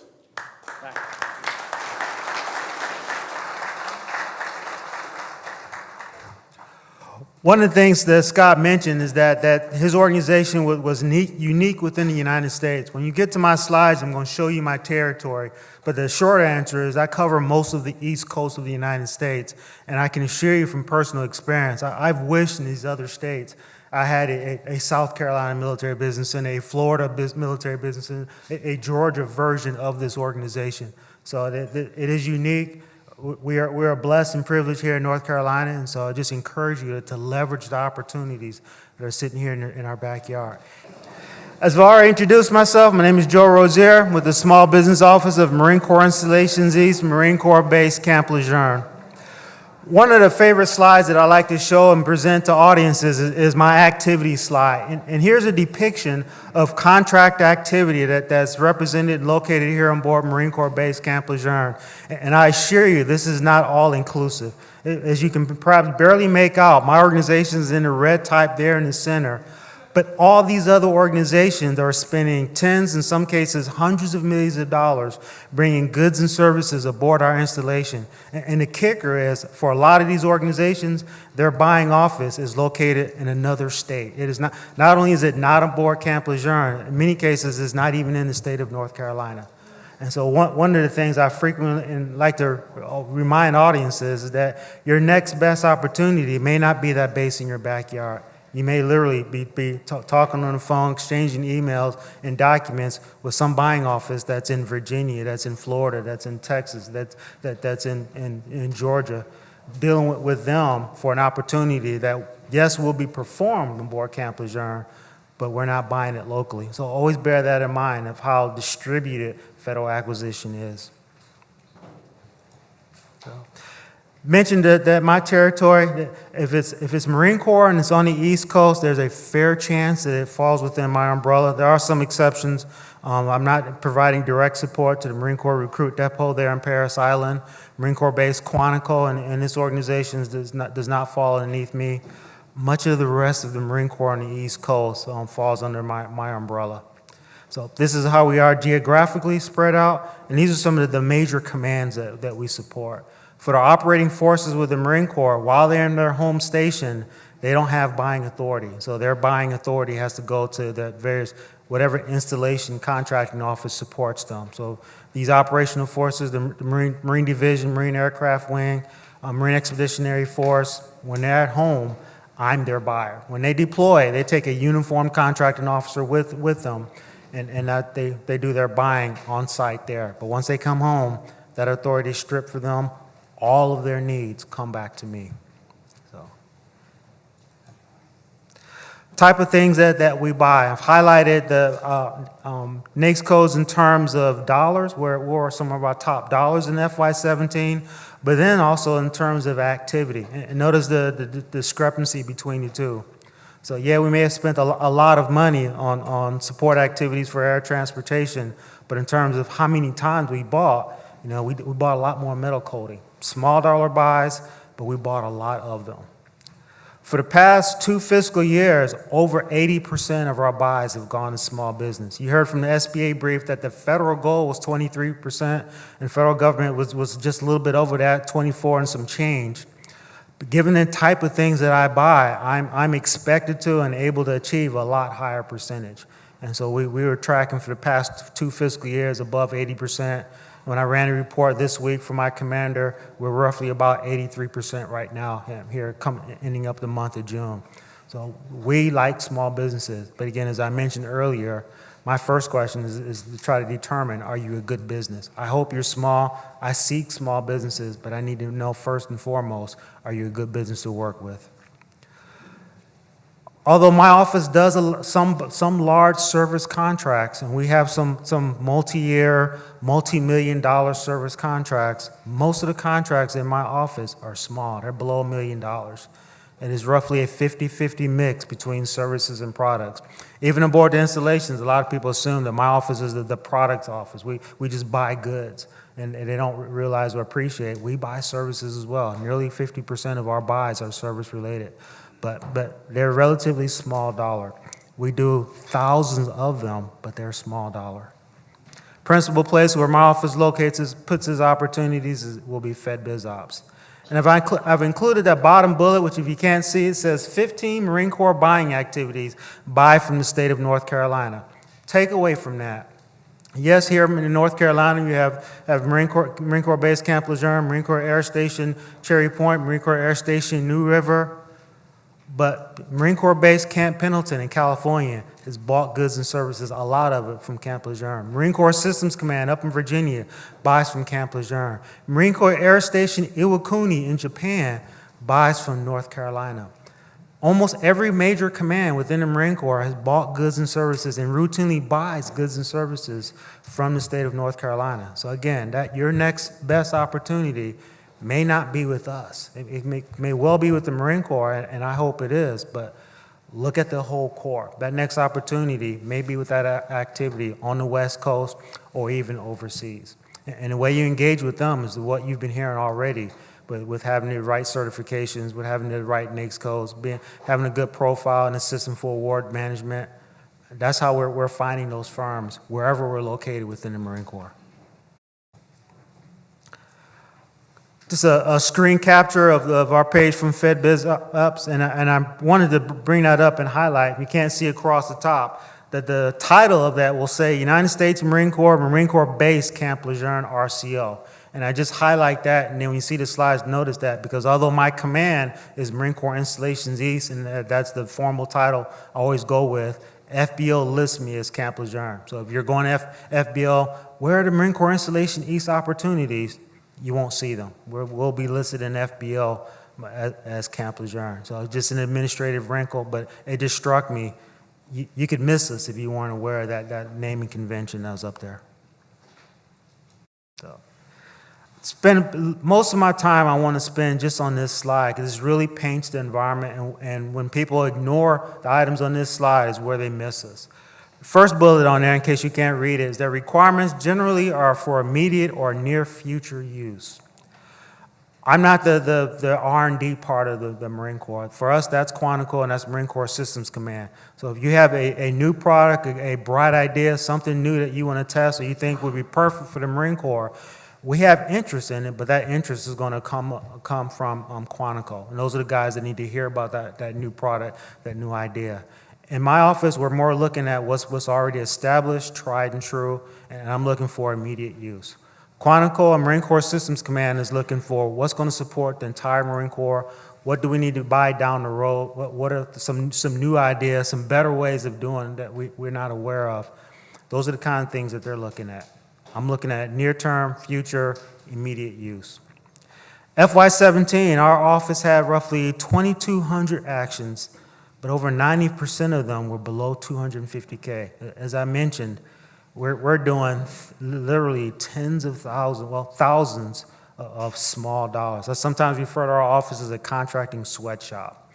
You have roughly 20 people that are doing that 2,200 actions per year. And that's low for us. I've seen it north of 3,000 actions per year. And that's roughly 25 people that are churning through. So you're talking about individually, people awarding 300 plus contracts per year individually. So we are churning. Thinking about that environment as you're approaching us, and people want to approach our contract, hey, I want to build a relationship, I want to get to know you, and my contracting officers are sitting here with tunnel vision. They're just churning through the contracts. I will certainly talk with you, and that's basically what they have established me for, to engage with you and talk with you. But don't be off-put or offended if you're not able to get a general meeting with contracting outside of a specific solicitation. Keep this environment in mind. If it's not dealing with the immediate buy that's burning a hole in their desk, they literally don't have time. One of the things the Department of the Navy has mandated for us, or at least within the Marine Corps, what we apply is that for those awards under $250,000, I have 30 days to award them. That was called a procurement action lead time, or PALT. And you may have heard that term in the news. Congress is taking a very active interest right now in what kind of PALT standards are being established across DOD. Are they realistic? Do they need to be adjusted? That's a good conversation to have. We're eager to see what comes out of that analysis and study. But right now within the Marine Corps, for below 250K, from the time I get it in and I formally say I've accepted that requirement to contract award, I have 30 days. And so again, you have thousands of actions that come in and in a month or less are awarded, and we've moved on to the next. Again, understanding the environment. We're not looking at long-term relationships. It's going to be in and out. Given that, quick response times are the norms. You'll see a lot of my solicitations that are up there for 10 days, 2 weeks, and you're wondering, they're not really looking for competition. They just stuck that up there to check a box to meet the letter of the law. Absolutely not. My competition rate is also above 90%. I actively seek competition. We place as much value on competition as we do the small business program. But again, my environment is rapid procurement, and so my solicitations tend to be up there short. Larger requirements, service requirements, they'll have to be up there longer. We'll do the sources sought, and you'll see some more advanced notification. But yes, absolutely. If you're looking at requirements coming out of Camp Lejeune, you're going to see a lot of short fuse buys. It is never because I've predetermined where that buy is going to. It is always because I had a customer who came to me at the last moment who was literally about to get on a plane or a boat and says, I needed it yesterday. And so I am trying to satisfy that need and get competition, but in an urgent manner. If you have questions about a solicitation, it's not here on the slide, you're always welcome to ask us questions. You're like, hey, why did you write it that way? Can that be adjusted? One of the things I actively teach my contracting officers is to listen up for, are you aware of or have you considered? And when they hear that, they need to stop and listen. We may be about to make a critical mistake, and you're going to help us out. We absolutely don't know everything. Don't tell anybody, but sometimes we make mistakes. We do need your help and input. We do not respond to threats. We get those. We get yelled at. We get people threatening to come on board the base and deal with us, to take back their goods. I always tell, come on, I'm looking for the show. That'll be entertaining. Threats are not a very productive business practice, and I'm not exaggerating. We do get those. But you're allowed to ask us questions. You're allowed to point out, hey, you've posted this. I'm not certain what you meant, or this kind of looks like you're leaning in a certain direction. We may have missed something. And although we didn't intentionally write it that way, we're aware that we make mistakes. We have flaws. We're receptive to dialogue and conversation. We buy from strangers we've never met and have no prior relationship with. Because of the active nature, because of the federal buying activity, we're required to make that activity, that requirement as broadly available as possible. And we're very cognizant that, as much as we love the state of North Carolina and we want to be good neighbors, taxpayers in California, Oregon, Idaho, all across the United States also pay for my ability to perform within the United States Marine Corps. And they have just as much right to those activities. And so we don't get to play favorites. That's a principal reason why contracting exists and why when people come to me and say, hey, I want to talk to your unit, your commander, and I go, not going to happen. Not sending you down there. Never mistake, a Marine colonel can make a decision. The commander absolutely knows who he wants to buy, what he wants to buy, who he wants to buy from, but legally he is not allowed to make those decisions. His job is to define the requirement, to say this is what my need is, and then separate that, give that to contracting, and then we shop it. And we try to make that as broadly available, as fair as possible, in a competitive manner, seeking small business to meet that need. We layer all that on top of that raw requirement that the commander has. And so that's why contracting exists. At the end of the day, something I occasionally have to remind activities on board the base, it's not your money that you're spending. It is public money. So with that requirement, there's some extra things that come with it. You don't get to just buy what you want, what you like, what caught your eye. You're my other customer. I have to keep the public in mind as well. Most of our solicitations get less than 10 formal responses. We'll post a solicitation and I'll get all sorts of questions and, hey, that looks interesting, and they'll ask for some elaboration on that, and then comes, closing date. We'll get five responses, 6 responses. I'm not exaggerating, and I keep asking contracting. I'm telling people, is that really true? Less than 10 responses. Think of that top number. I say we're doing 2,200 contracting actions per year, and for every last one of them, I'm getting less than 10 responses. Key to success with the Marine Corps office there at Camp Lejeune, and it's a different environment for NAVFAC, but for my office, bid. Just by bidding, you are ahead of your peers, because I can assure you most of your peers aren't bidding. They've argued themselves out of it. They've scared themselves out of it. They've made false assumptions for whatever reason. They're just not submitting a bid to our solicitations. And so yet we're having, we'll get 4 or 5 good solicitations. We're able to meet our needs. We've never had mission failure, but I can't help but notice people assume that we're getting inundated with solicitations. We're getting hundreds of them. Nah, it's single digits for most solicitations that we put out there. So if you're a fit for any of my requirements, bid. And just by bidding, you're already ahead of the game.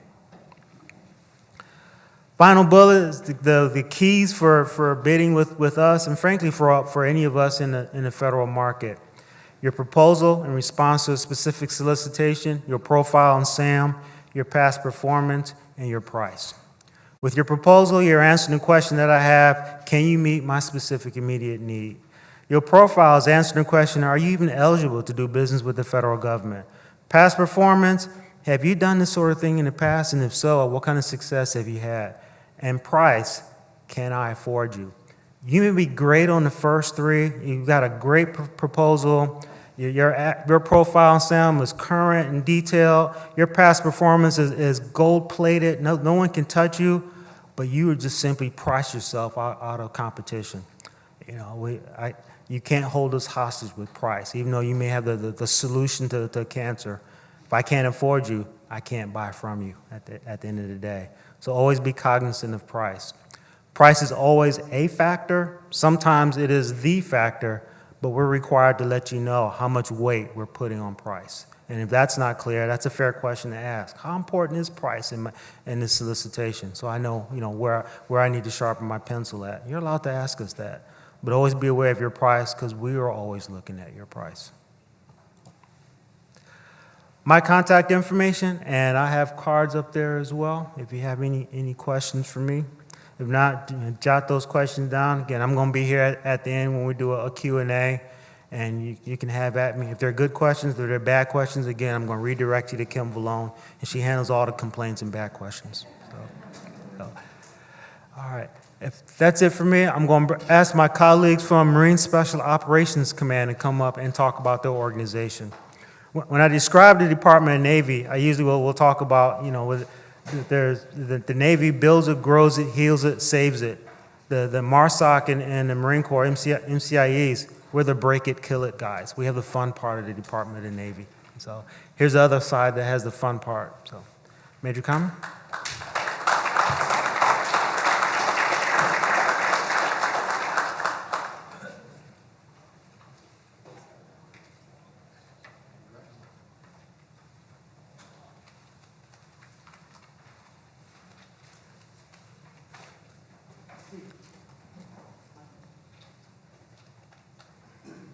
I prefer not to stand behind podium. Somebody get a mic.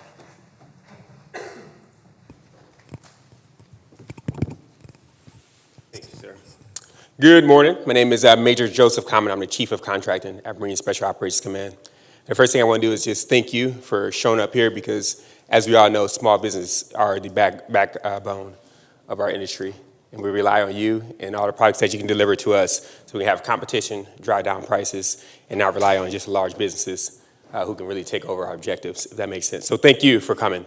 So what I'm going to do is I'm going to walk through and explain a little bit about what Marine Special Operations Command does, what we offer, and what we're looking for too, and give you really somewhat of background. For a lot of people, they understand what the Special Operations Command stands for, what the Green Berets do, and what the SEALs do, and all that kind of stuff, but they don't understand how MARSOC fits in that situation. So if I can enhance your understanding of what MARSOC does, then you can look at what your company offers and see if you can bring it to the table for us, if that makes sense. Go to the next slide. Oh, by the way, this is Massard Rouse. He is my procurement chief. Just checked in.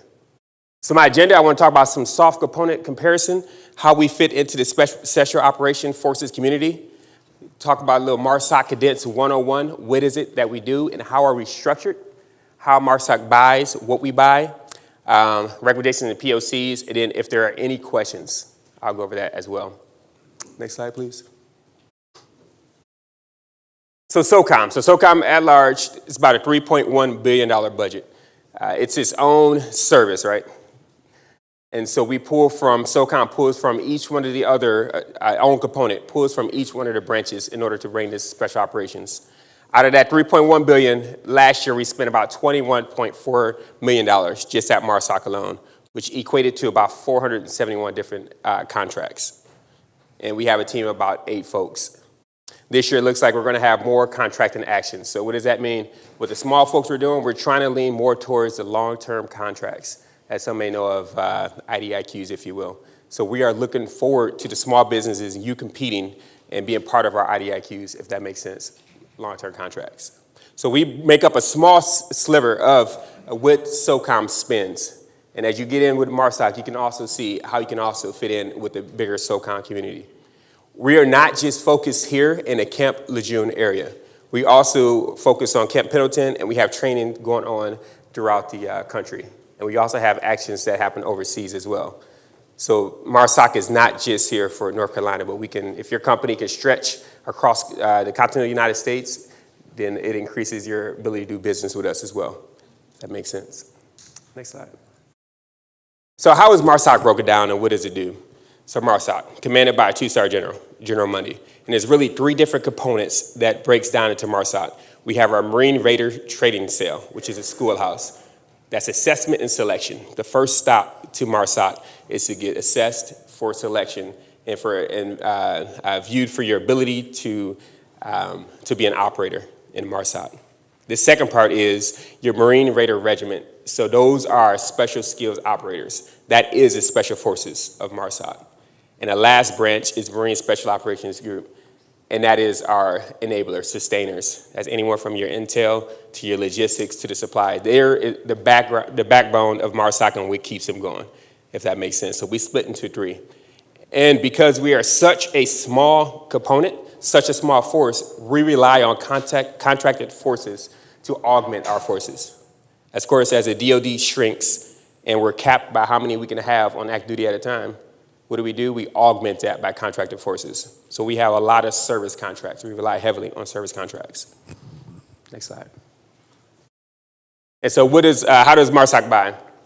The first thing we do is we rely on SOCOM's big umbrella. There are a lot of special operations come in, long-term contracts that we feed into. And we call it SWIMS, Service-Wide Mission Support Contract. And on one of our contracts, there are over 40 vendors, and we solicit to those different vendors. So if you're interested in being part of that bigger community, at the end of this slideshow, you'll have a place that you can send me your information, and I can tell you how to get in that loop. So not only compete with MARSOC, but you can also use USASOC, right? That's down in Fort Bragg, where you have your Rangers and things of that nature, the Army Special Operations. So how to get in a bigger community, if that's something that you desire to do. After we look at SOCOM and look at what avenues of approach that they have for us and what we can take advantage of, if we cannot get it there, that's when we go into the traditional. We do the GSAE buy, we solicit, and we look for a vendor base that can support us. I do not like doing sole source. I'm the competition advocate for MARSOC, which means I want competition.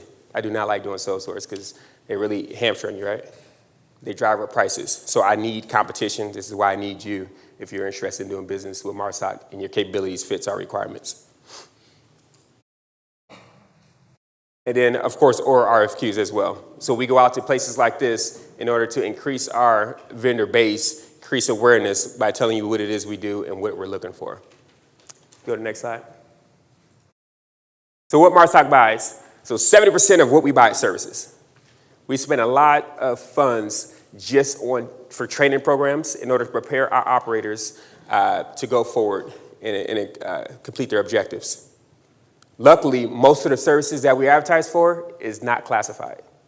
There has been an appetite, and we're moving somewhat into the classified realm as well. So if you have those capabilities and you desire to do something like that, that's something that we can discuss as well. But the majority of the services we provide are not classified,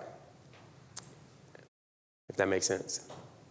And then the second part is supplies, and those are MARSOC-specific supplies that we're looking for. That we do as well, and that's about 30% of what we buy. As you know, as we enter to July, the Department of Defense is releasing funds here in July to close out this fourth quarter, as we call it. So we're going to have a lot of buys coming up, and our office is going to be extremely busy.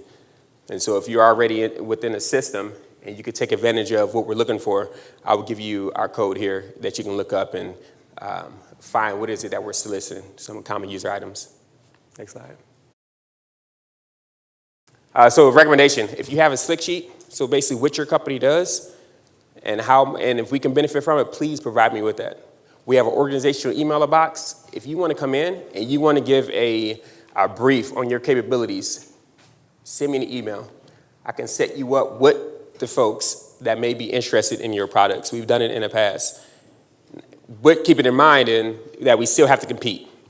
So just because you come and give a presentation does not mean that we're going to sole source you, but it helps you get your foot in the door, and I'm all about it because I like competition, as we said before. So please provide me with a slick sheet, if you will. I have an organizational inbox there. If you send it to marsoc.contracting, it goes to all of my Marines and civilians that are in the office so that we all receive it.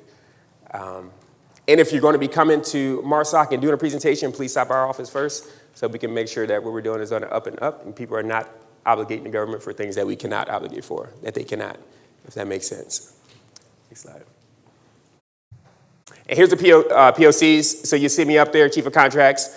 I've got a deputy, retired Lieutenant Colonel, who's at Quantico right now, my procurement chief, and another civilian contracting officer. We are here to help or assist if you're looking for more information. Once again, we want competition. I just had a phone call with a gentleman yesterday who was trying to figure out as a product that he's trying to get the government to buy off on. And I recommended that he come to this conference and figure out how he can get with the Small Business Association and get in with the government. And so that's what our desire. Are there any questions about MARSOC, what we're looking for, or what it is that we do? Yes, ma'am. Good morning. So I've looked at, I should say, two specifically contracts.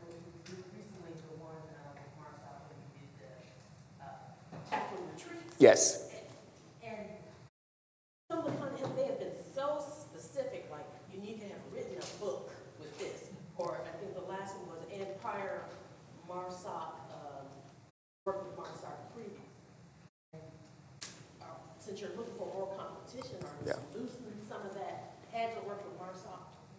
We do. So what we try to do is, the more restrictive, of course, we are, the less competition that we can have. So we do try to ease some of those restrictions, with at the same time, we do want people on our team that understands how Marines operate, and even more so, how the special operations community is different than everyone else, and how we kind of operate, have some of that background knowledge. But we try not to be too restrictive. If you want to send me your POC as well, because we have more of these retreats that we want to do, but we try not to be too restrictive, but we, in essence, we do have to be somewhat restrictive, because we are looking for a targeted type of company that understands MARSOC's and the Marine Corps' goals, if that makes sense, because we don't have time for the teaching, if you will. So we need them to come with some of that knowledge. But that's a great question. Thank you. Thank you.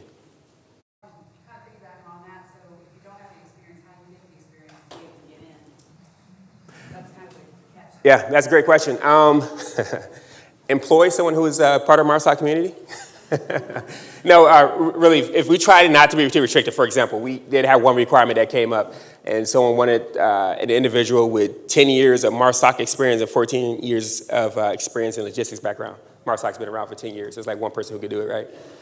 And so what we did is, as a competition advocate, I went through and I started stripping stuff out. And so I started removing things out that would make it too restrictive and wouldn't have competition, because then it turns into a sole source and that's a whole nother issue. So I try to remove it, but also keep in with the spirit of what the customer wants. So how can you get that experience? That is difficult. It is difficult when we have a targeted requirement without having someone on your team that possibly may have some of the experiences. You could. So if you got an individual on your team that maybe has prior military experience, that helps you get to some of these widgets, if that makes sense. We see a lot of companies have prior military just for that sole reason, because they know they will get in easier with the government if they have someone on their, with their background or on their roles that has prior military experience. So I highly encourage it. Not telling you have to do that, but it definitely goes a long way. They speak the Marine Corps language. Ma'am? Yes, ma'am. So we do a lot of training. So one of training services that we've done in the past, we do something that's called training readiness exercise with some of our logisticians, and they go out and we have someone anywhere from prepared child for them, anywhere for setting up facilities so they can conduct ground operations, if you will, maybe convoying or working with the local military. Those are some of the services that we provide, that we look for, if that makes sense. We also look for personnel support. So we do a large combat logistics through GSA. So we're looking for people anywhere from people who work on the finance side who can come augment us, because we don't have the personnel on our roles that can fill that billet. And so we advertise for that as well through GSA. Oh, go ahead, please. I'd like to ask you out of the box question, because I was looking to contact you at any rate. Is there any possibility in the area that I'm in is a little bit different, I think, than most people here in terms of support in entertainment?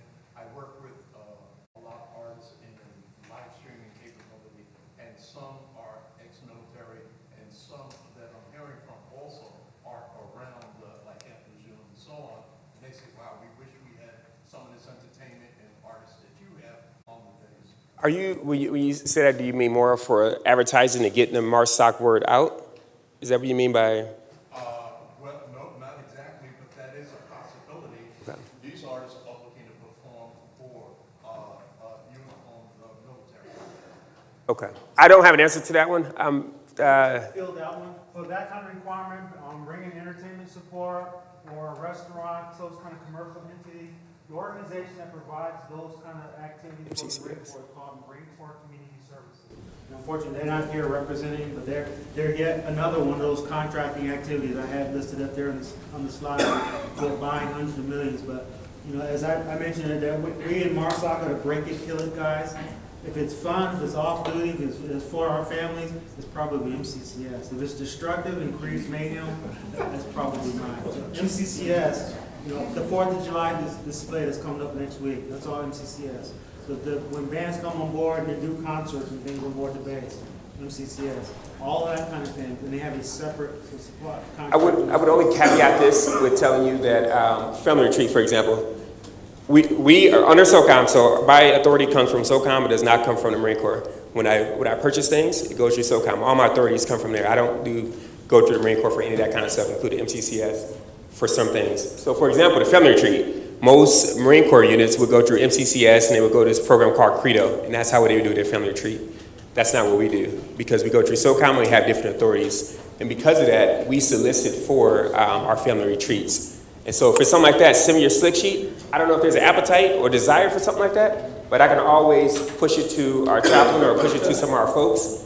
I welcome the slick sheet, and if they want it, then we can advertise for something like that. But we are different. So I know that was on the slide. Some of our rules and the roles and what we do does not align to the traditional forces and where we have to go, if that makes sense. I don't have a requirement to go through the traditional Marine Corps path, if that helps. You have time for one more question? Yes. Thank you. In regards to experience, you mentioned if we had someone on our team that was ex-military, but if we don't, do you consider our experience that we deal with another entity? So when we're looking and doing our source selection. Can you repeat her question for everybody? Yes, so one of the things she asked was inexperience. Does it have to have a military person on that team in order for them to be awarded the contract? Not necessarily. So when we look at past performance, when evaluation, so when we evaluate what vendor or what offer is going to get the contract, right? Or what vendor, what contractor, we look at past performance. So if that's one evaluation criteria and I'm not doing the lowest price technically acceptable, I might be doing, I don't know if everyone's familiar with that, lowest price technically acceptable, whatever the lowest price is and you're acceptable, then I'm going to award it to you. We're moving away from that. We're moving towards a trade-off, as we call it. And if there's a trade-off, then I'm looking at other factors, such as past performance could be the most important thing to me. And if it's past performance, I'm going to look at how did that contractor or offer serve in previous contracts? How were they rated? How did they perform? So even though they may not have a military person that's on their team, their performance may be off the charts. And you may have another organization, another company who have military on their team, but their performance is not as great.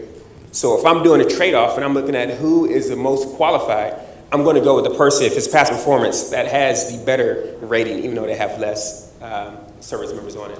And not every requirement requires a service member. So we advertise for advertising as well, right?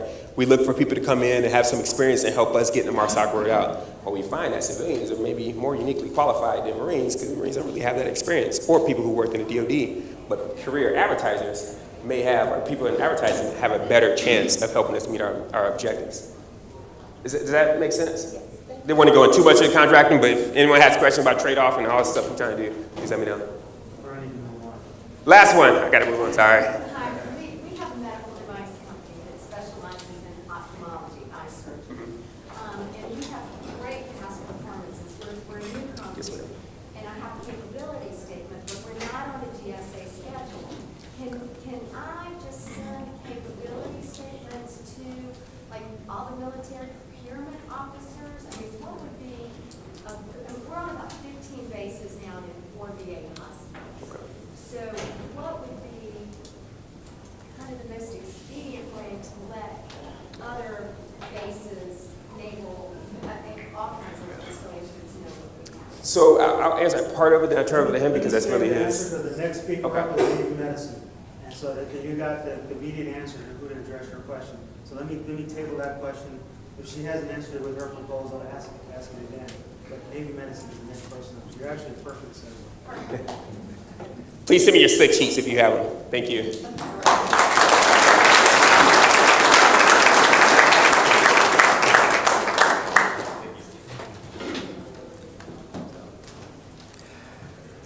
If you're not certain, what's the difference between Bureau of Naval Medicine, East, West, Naval Medical Center, Camp Lejeune, Naval Supply Command, how all this fits together, and there are relationships, Naval Medical Logistics Command, all that. Listen closely to our next speaker, and so hopefully she'll paint a clear picture and how Navy and Marine Corps ultimately receive their medical support.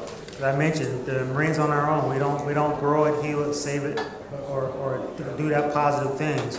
We rely upon a historical relationship with the United States Navy to provide that for us. And key among those provisions is all of our medical support. So Our next speaker is Sherry Roche, and she's going to talk through the medical piece and our opportunities that exist aboard Camp Lejeune.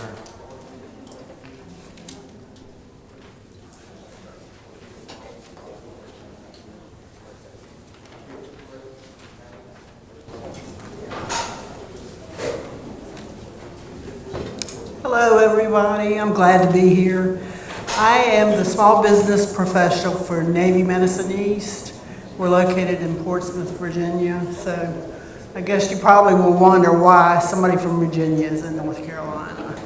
But we're a regional office, and we support Camp Lejeune, Beaufort, Cherry Point, several medical clinics and hospitals throughout the East Coast, up to the Great Lakes, down to Guantanamo Bay, Cuba.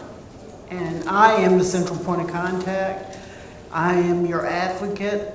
I will take your capability statement and try to get it out to the field offices so they can get the products that you need. The next thing I wanted to talk to you about was required sources of supply. Before anything goes open market, as you've heard earlier, we're going to go to Unicor, we're going to go to Ability One contractors, which are mandatory sources, and then we would go to GSA. We would also look at strategic sourcing contracts where we've combined several items to get the best value for the government. The Navy has really gotten smart over the years and come out with some great contracts that have saved us lots of money. Then, after all of that, we would go open market and go out to FBO and look for vendors like you to provide a quote so we could buy your products.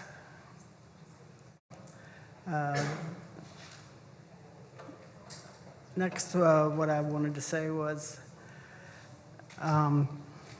it's very hard. Government contracting is a puzzle. So all throughout the Navy, DOD, there are small business professionals like me that you would want to contact and let us help you get to the people you need to get to.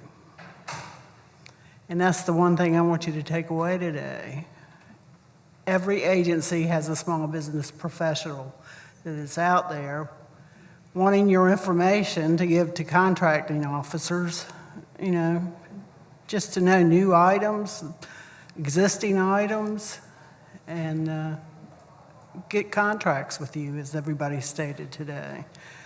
The type of items we buy are, I'll tell you some of the funny ones. We bought pigs, baby pigs, because we're a teaching hospital in Portsmouth, and we have new interns come in every year. They're coming in right now, this time of year, and so they're doing studies and taking care of patients and need crazy things. We buy maintenance agreements, a lot of service contracts for administrative type help and medical help, even people that do insurance type beneficiary claims. We buy implants, several types. Those are usually from large businesses. If we could find small business sources for that, that would be a great help. What else do we buy? We buy the catheterization type things, large medical equipment, baby cribs, I'm losing my train of thought, I'm sorry. Just everything you could think of that a hospital would need. Now, some of those systems or types of items that are more common would be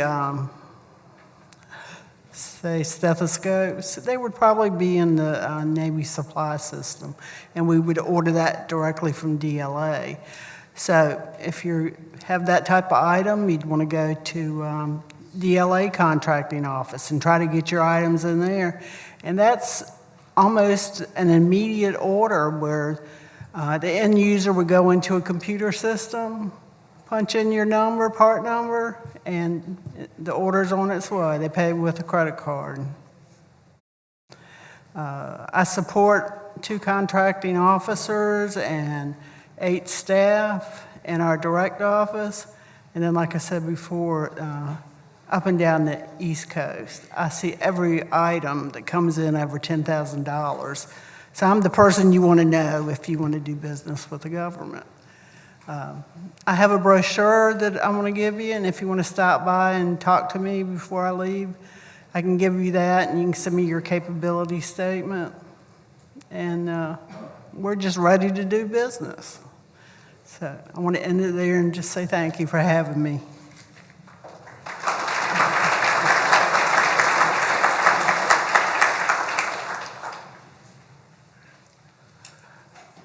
Last but by no means least will be my colleagues from Naval Facilities Engineering Command. Frequently we've become known as the Kim and Joe show, you know, the beauty and the brains. I'm the beauty. She's the smart one of the pair of us.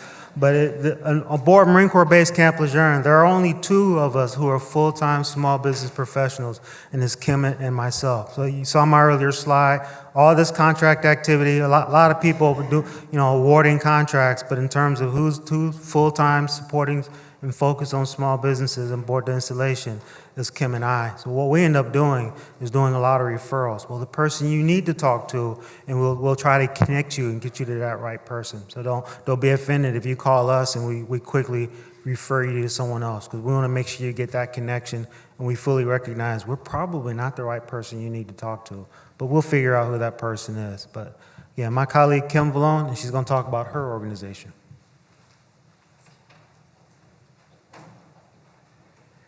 Yeah, that referral situation, a lot of times the contractors that end up in Joe's office belong in my office because they're providing construction. And then the contractors that end up in my office, I usually refer back to Joe. And it's turned into a friendly referral competition game. So when you come my way and I send you over to Joe, I want you to make sure that he knows I have a point. So, no, I'm winning, Joe. I'm winning. Okay, so you said left click. All right. So, in the essence of time, I would like to commend you all. Not only did you attend this outreach event, but you've made it to the last speaker. And thank you for that. And we are down to our last 10 minutes. Technically, I should take 5 of that, but I might go ahead and branch out to 9. But we'll quickly talk about NAVFAC, the small business program, acquisition tools, probably the most important slide to you, and small business tips. NAVFAC is the Naval Shore and Expeditionary Systems Command that plans, builds, and maintains sustainable facilities, delivers environmental utilities and other base services, acquires and manages expeditionary combat force systems and equipment. Our vision is we are the facilities technical and business experts with the total trust and confidence of the Navy and the Marine Corps. So we are a global engineering acquisition command, 18,000 people, annually deliver over $11 billion of products and services. Our business lines include capital improvements, environmental, asset management, public works, contingency, engineering, and also expeditionary programs. Joe had a similar slide, and so this is NAVFAC's version, so that you can take a peek and see what we buy and how much we spend on what. And definitely you can see that, you know, the NACE code 236, 220. Construction is our bread and butter, and facility support services is also another big slice of our pie. Again, going back to the global, so I am with NAFAC Mid-Atlantic. My boss, we mentioned him earlier, he's up here in the front row, Keith Logan. Keith works at our headquarters office, so he drove from Norfolk to be at the event today, and I am his assistant, and I am housed at Camp Lejeune, the way Joe Rozier makes me say it. But I guess with this slide, yeah, if Joe isn't around, I would say it differently. But yeah, he tells on me all the time. So, but what I wanted to communicate with this slide is so Keith and I, as far from a small business specialist perspective, we're with NAFAC Mid-Atlantic, but as you can see, we have offices all throughout the United States. So if you're interested in working, outside this region, Keith and I can get you connected to the right people. The NAFAC Mid-Atlantic footprint, about 3 years ago, I would just stand here and say we cover the East Coast from Maine down to Georgia. But a few years back, NAFAC Midwest disbanded. So we picked up NAFAC Mid-Atlantic picked up some of their area of responsibility, and now we've gone out west to the Great Lakes area. NAFAC execution goals. You can glance through them, and the last bullet is to meet DoD small business goals, and that is a segue straight in to discuss our Office of Small Business Programs. I've been very blessed this past year. I was able to do a job rotation with the Department of the Navy Office of Small Business Programs up in Washington, D.C., and whenever I see this slide and I think about goals, I picture Miss Emily Harmon, the woman in charge of the Navy Office of Small Business Programs. And Emily always says, it's not about meeting the goals. I mean, our responsibility is to help small business succeed. And how do we do that? Again, there's a misperception.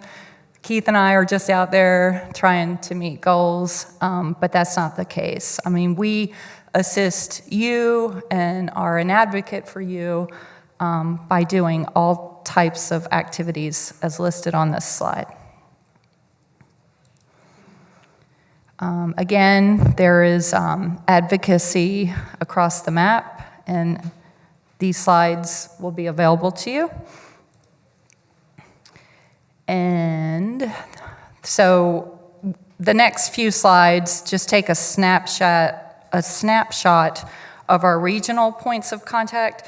Keith and I have a big region to cover, so we can't do it alone. And within our different offices, we have part-time small business specialists that are also out there to assist you.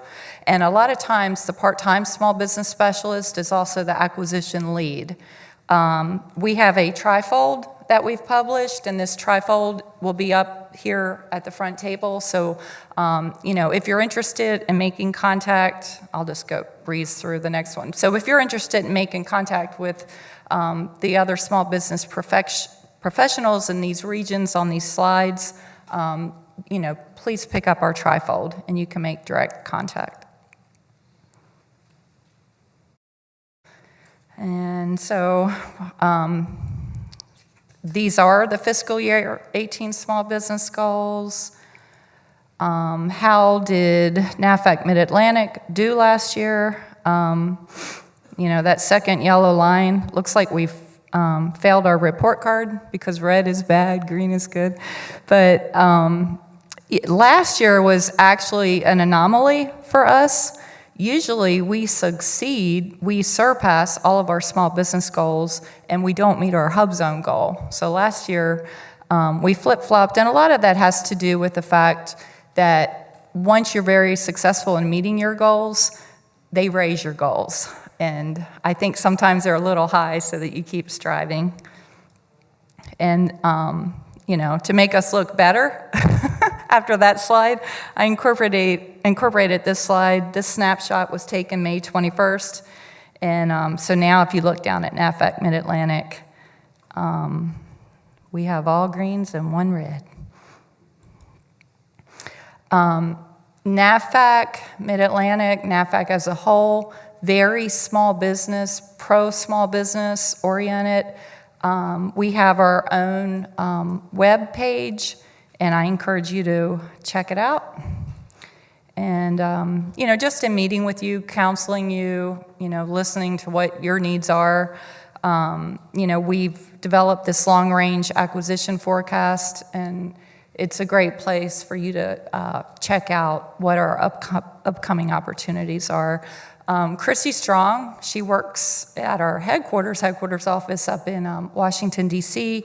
She keeps this forecast going, and she definitely keeps it up to date. She reaches out to Keith and I at least twice a year, so it's a pretty accurate forecast.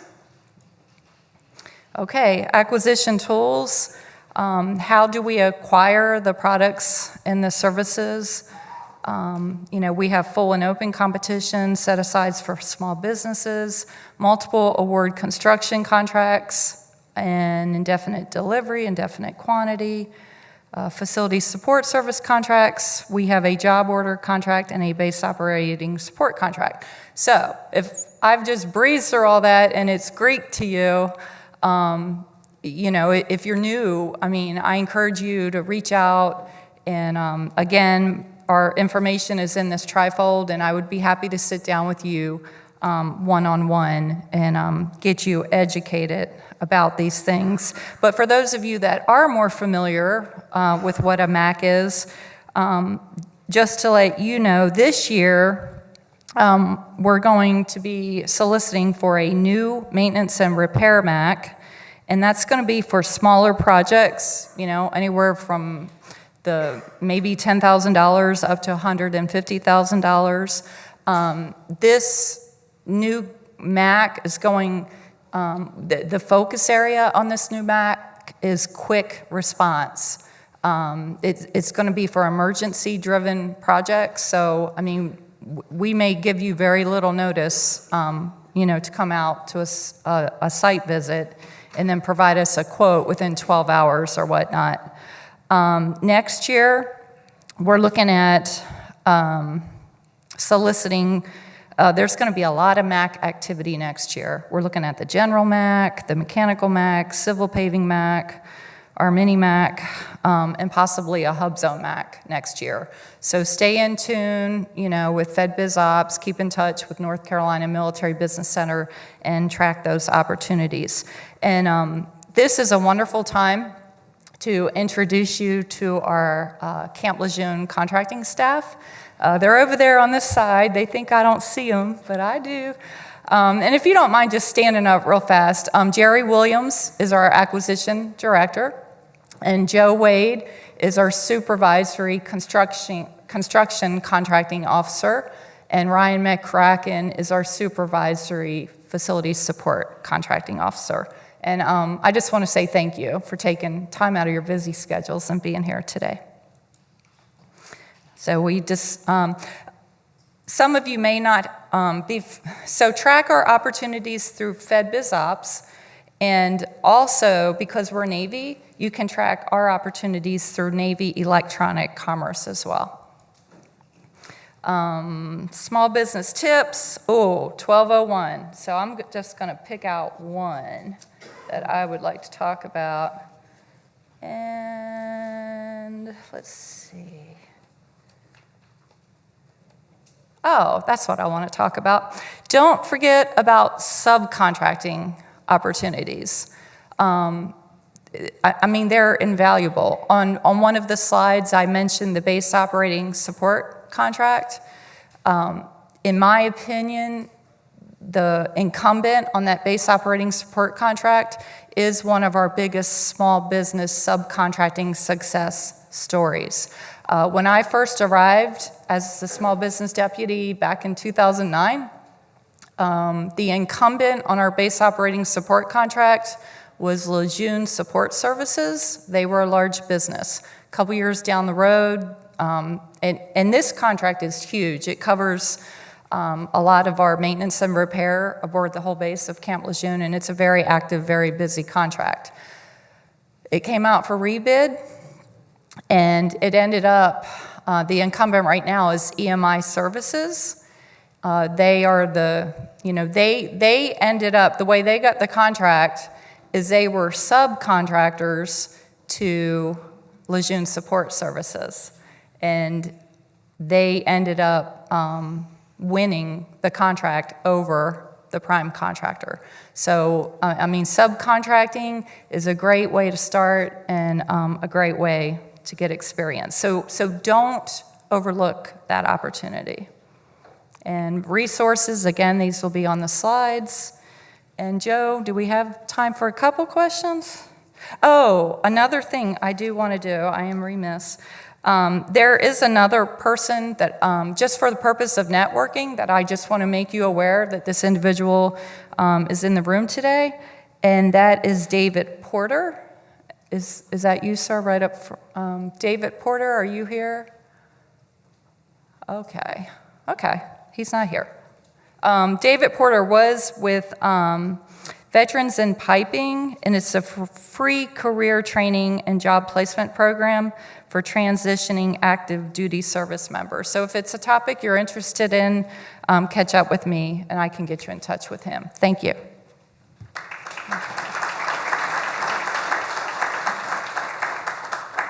Let's briefly roll into our Q&A, whether it's for Kim Vallone or for any of my speakers, although my MARSOC guy slipped out of the building. No.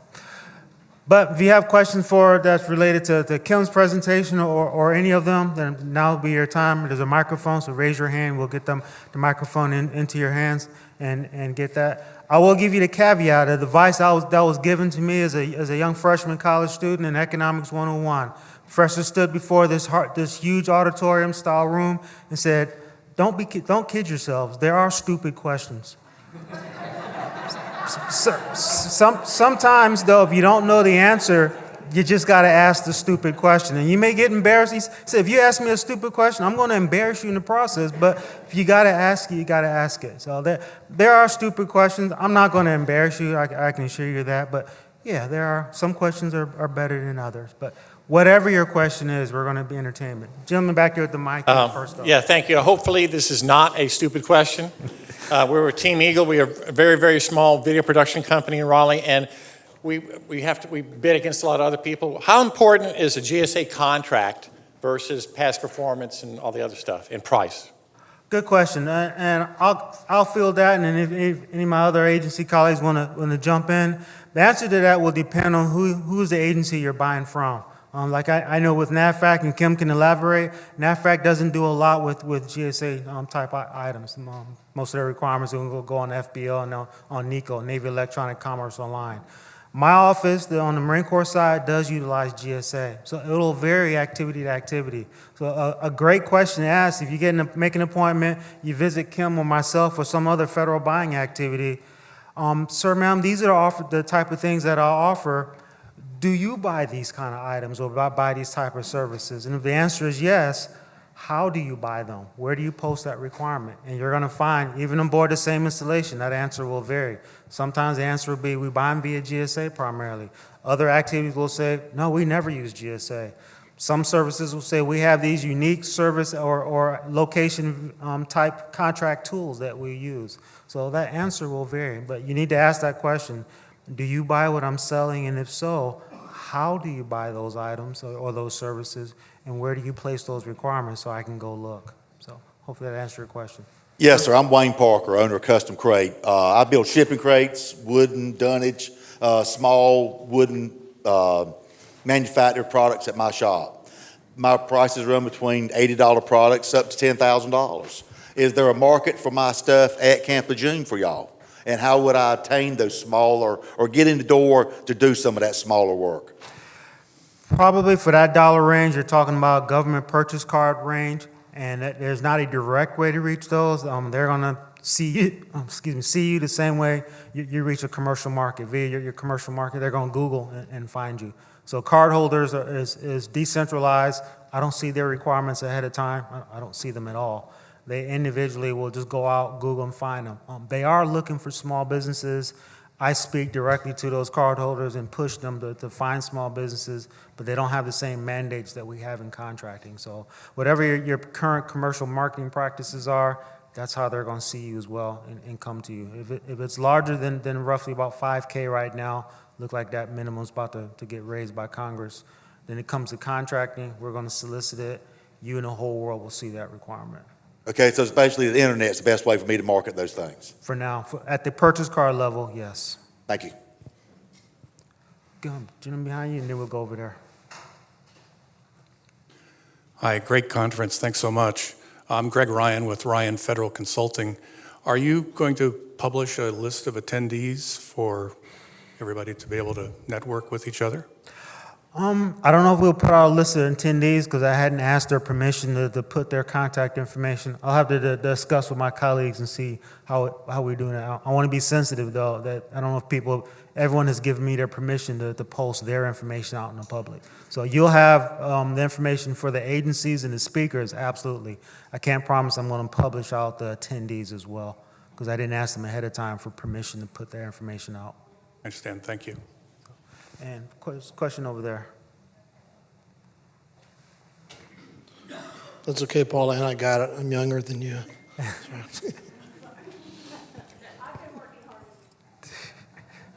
Thank you very much. My name is Byron Carroll with Carroll Communications. Appreciate you guys putting on this opportunity to come and learn what you do. If you could speak to OTAs, Joe, and how you guys are using or plan to use OTAs in the future or not use them. Great question. OTA stands for Other Transactional Authorities, becoming kind of a buzzword within DOD and the federal government. I'll let Kim speak to how and how that might be addressed within the NAFAC lane, but that specific issue was just commented by my leadership here within the Marine Corps. My office is part of what's called a field contracting authority. You've heard the idea and you've heard this term all morning of agency. The way the Marine Corps is organized, the contract agency is actually headquarters Marine Corps, the entire headquarters itself. So at this level, although I work for a general officer and in my own neck of the woods, I'm a big kahuna, in a large DOD scheme of the things, I'm kind of invisible. We're a field level contracting activity. And at our level, we're not going to be given authority to do OTAs, other transactional authority. It's been officially determined that they're not appropriate for the level and type of contracting that we do. Systems Command there at Quantico, that is something that would fall more into their lane. But for my office here locally, we're not going to have that authority. So, and is that What? I don't have any more information. I mean, I don't have experience with that. So when I heard the question, I went running up to Keith and yeah, I mean, we don't have experience with that. all right? Question over there. Good morning. Thank you, Mr. Rozier. My question is in regards, again, I feel like I'm beating the drum, but past performance, does it have to be as the contractor, subcontractor, or just providing the service commercially or somewhere else? Great question, and the grad school answer, it depends. Often we're looking for, that past performance, as close to the front as possible, so we're going to look for it, do you have it as a contractor? But we recognize that's not always feasible, that's not always reasonable. We'll look for whatever. We ask you and encourage you to be a little creative. Look and see, can I have it, via at the subcontracting level or at a teaming level? Maybe my past performance is something that on paper looks different, but functionally wise looks exactly the same. Maybe a short story that's related to that, in terms of performance and just identifying a requirement. And it's a mistake we frequently will make inside of our offices. A few years back, we were contracting for something that was basically book work. We needed services for someone to go over, do some auditing type services, book work. and a source that came up to us, highly rated, all their past performance was working in naval hospitals. And at first, the contracting officer was like, well, they're not qualified, because the requirement came from a motor T shop. I was like, they don't have any experience by that. And I looked at it, well, wait a minute. What is it exactly that we're asking for? We're not asking them to turn wrenches, to change tires on 7-ton trucks. We're asking for administrative paperwork. They have all sorts of past performance in that. Yes, the environment might have been in a medical facility, but what is it that we're asking for? What's our need, and does their experience translate to our need regardless of environment? And it turns out that it did, and that vendor turned out to be a great fit for us. So be creative. Look at what you offer and compare that to what we're asking for. And you may even be able to point out, you wrote it this way, but I can do that job, but just not the way you've written the solicitation. Have you considered? Remember my favorite buzz phrase. Another story, but very similar. Had a vendor come and approach me, and he made turbine blades. And all of his past performance was with the United States Air Force. He was all over Seymour Johnson, but someone told him, you need to go talk to the Marine Corps. You need to see if you can get on board Cherry Point. He came to visit me. Hey, I make turbine blades for jet aircraft. So we talked about how you might do business with Marine Corps Air Station Cherry Point. And then I asked him, have you ever worked on a tank before? And he gave me that, yeah, that's a stupid question, Joe Rozier. But I like, time out, understand. Do you know what the engine is on a tank, on a Marine Corps or Army tank? It's a turbine. That's basically a big armored jet aircraft. Why can't your turbine blades go inside my tank engines? And you saw the light bulb go off. Again, then think out of the box. Look at the requirement, not necessarily the environment. And so he now was beat feet and knocking at the door to see if he can put his turbine blades that previously had gone on board F-15 fighter jets inside of my A1 Abrams tanks. What was the requirement? So look at that past performance. Trying to strip out environment, be creative. Don't hesitate to suggest, hey, I'm a fit for that requirement you're asking for. I know I can do that job, but not the way you've currently written it. Have you considered? Another question. That's it? All right. Well, thank you so much for coming this morning, for being patient with us, being flexible with us. Again, we're not done. We're going to take a short break for about 10 minutes. We can figure the room. In this room, we're going to have the class, getting started with federal contracting. Next door will be the mentor protege. They're included in your price of admission. You're welcome to stay. Thank you very much.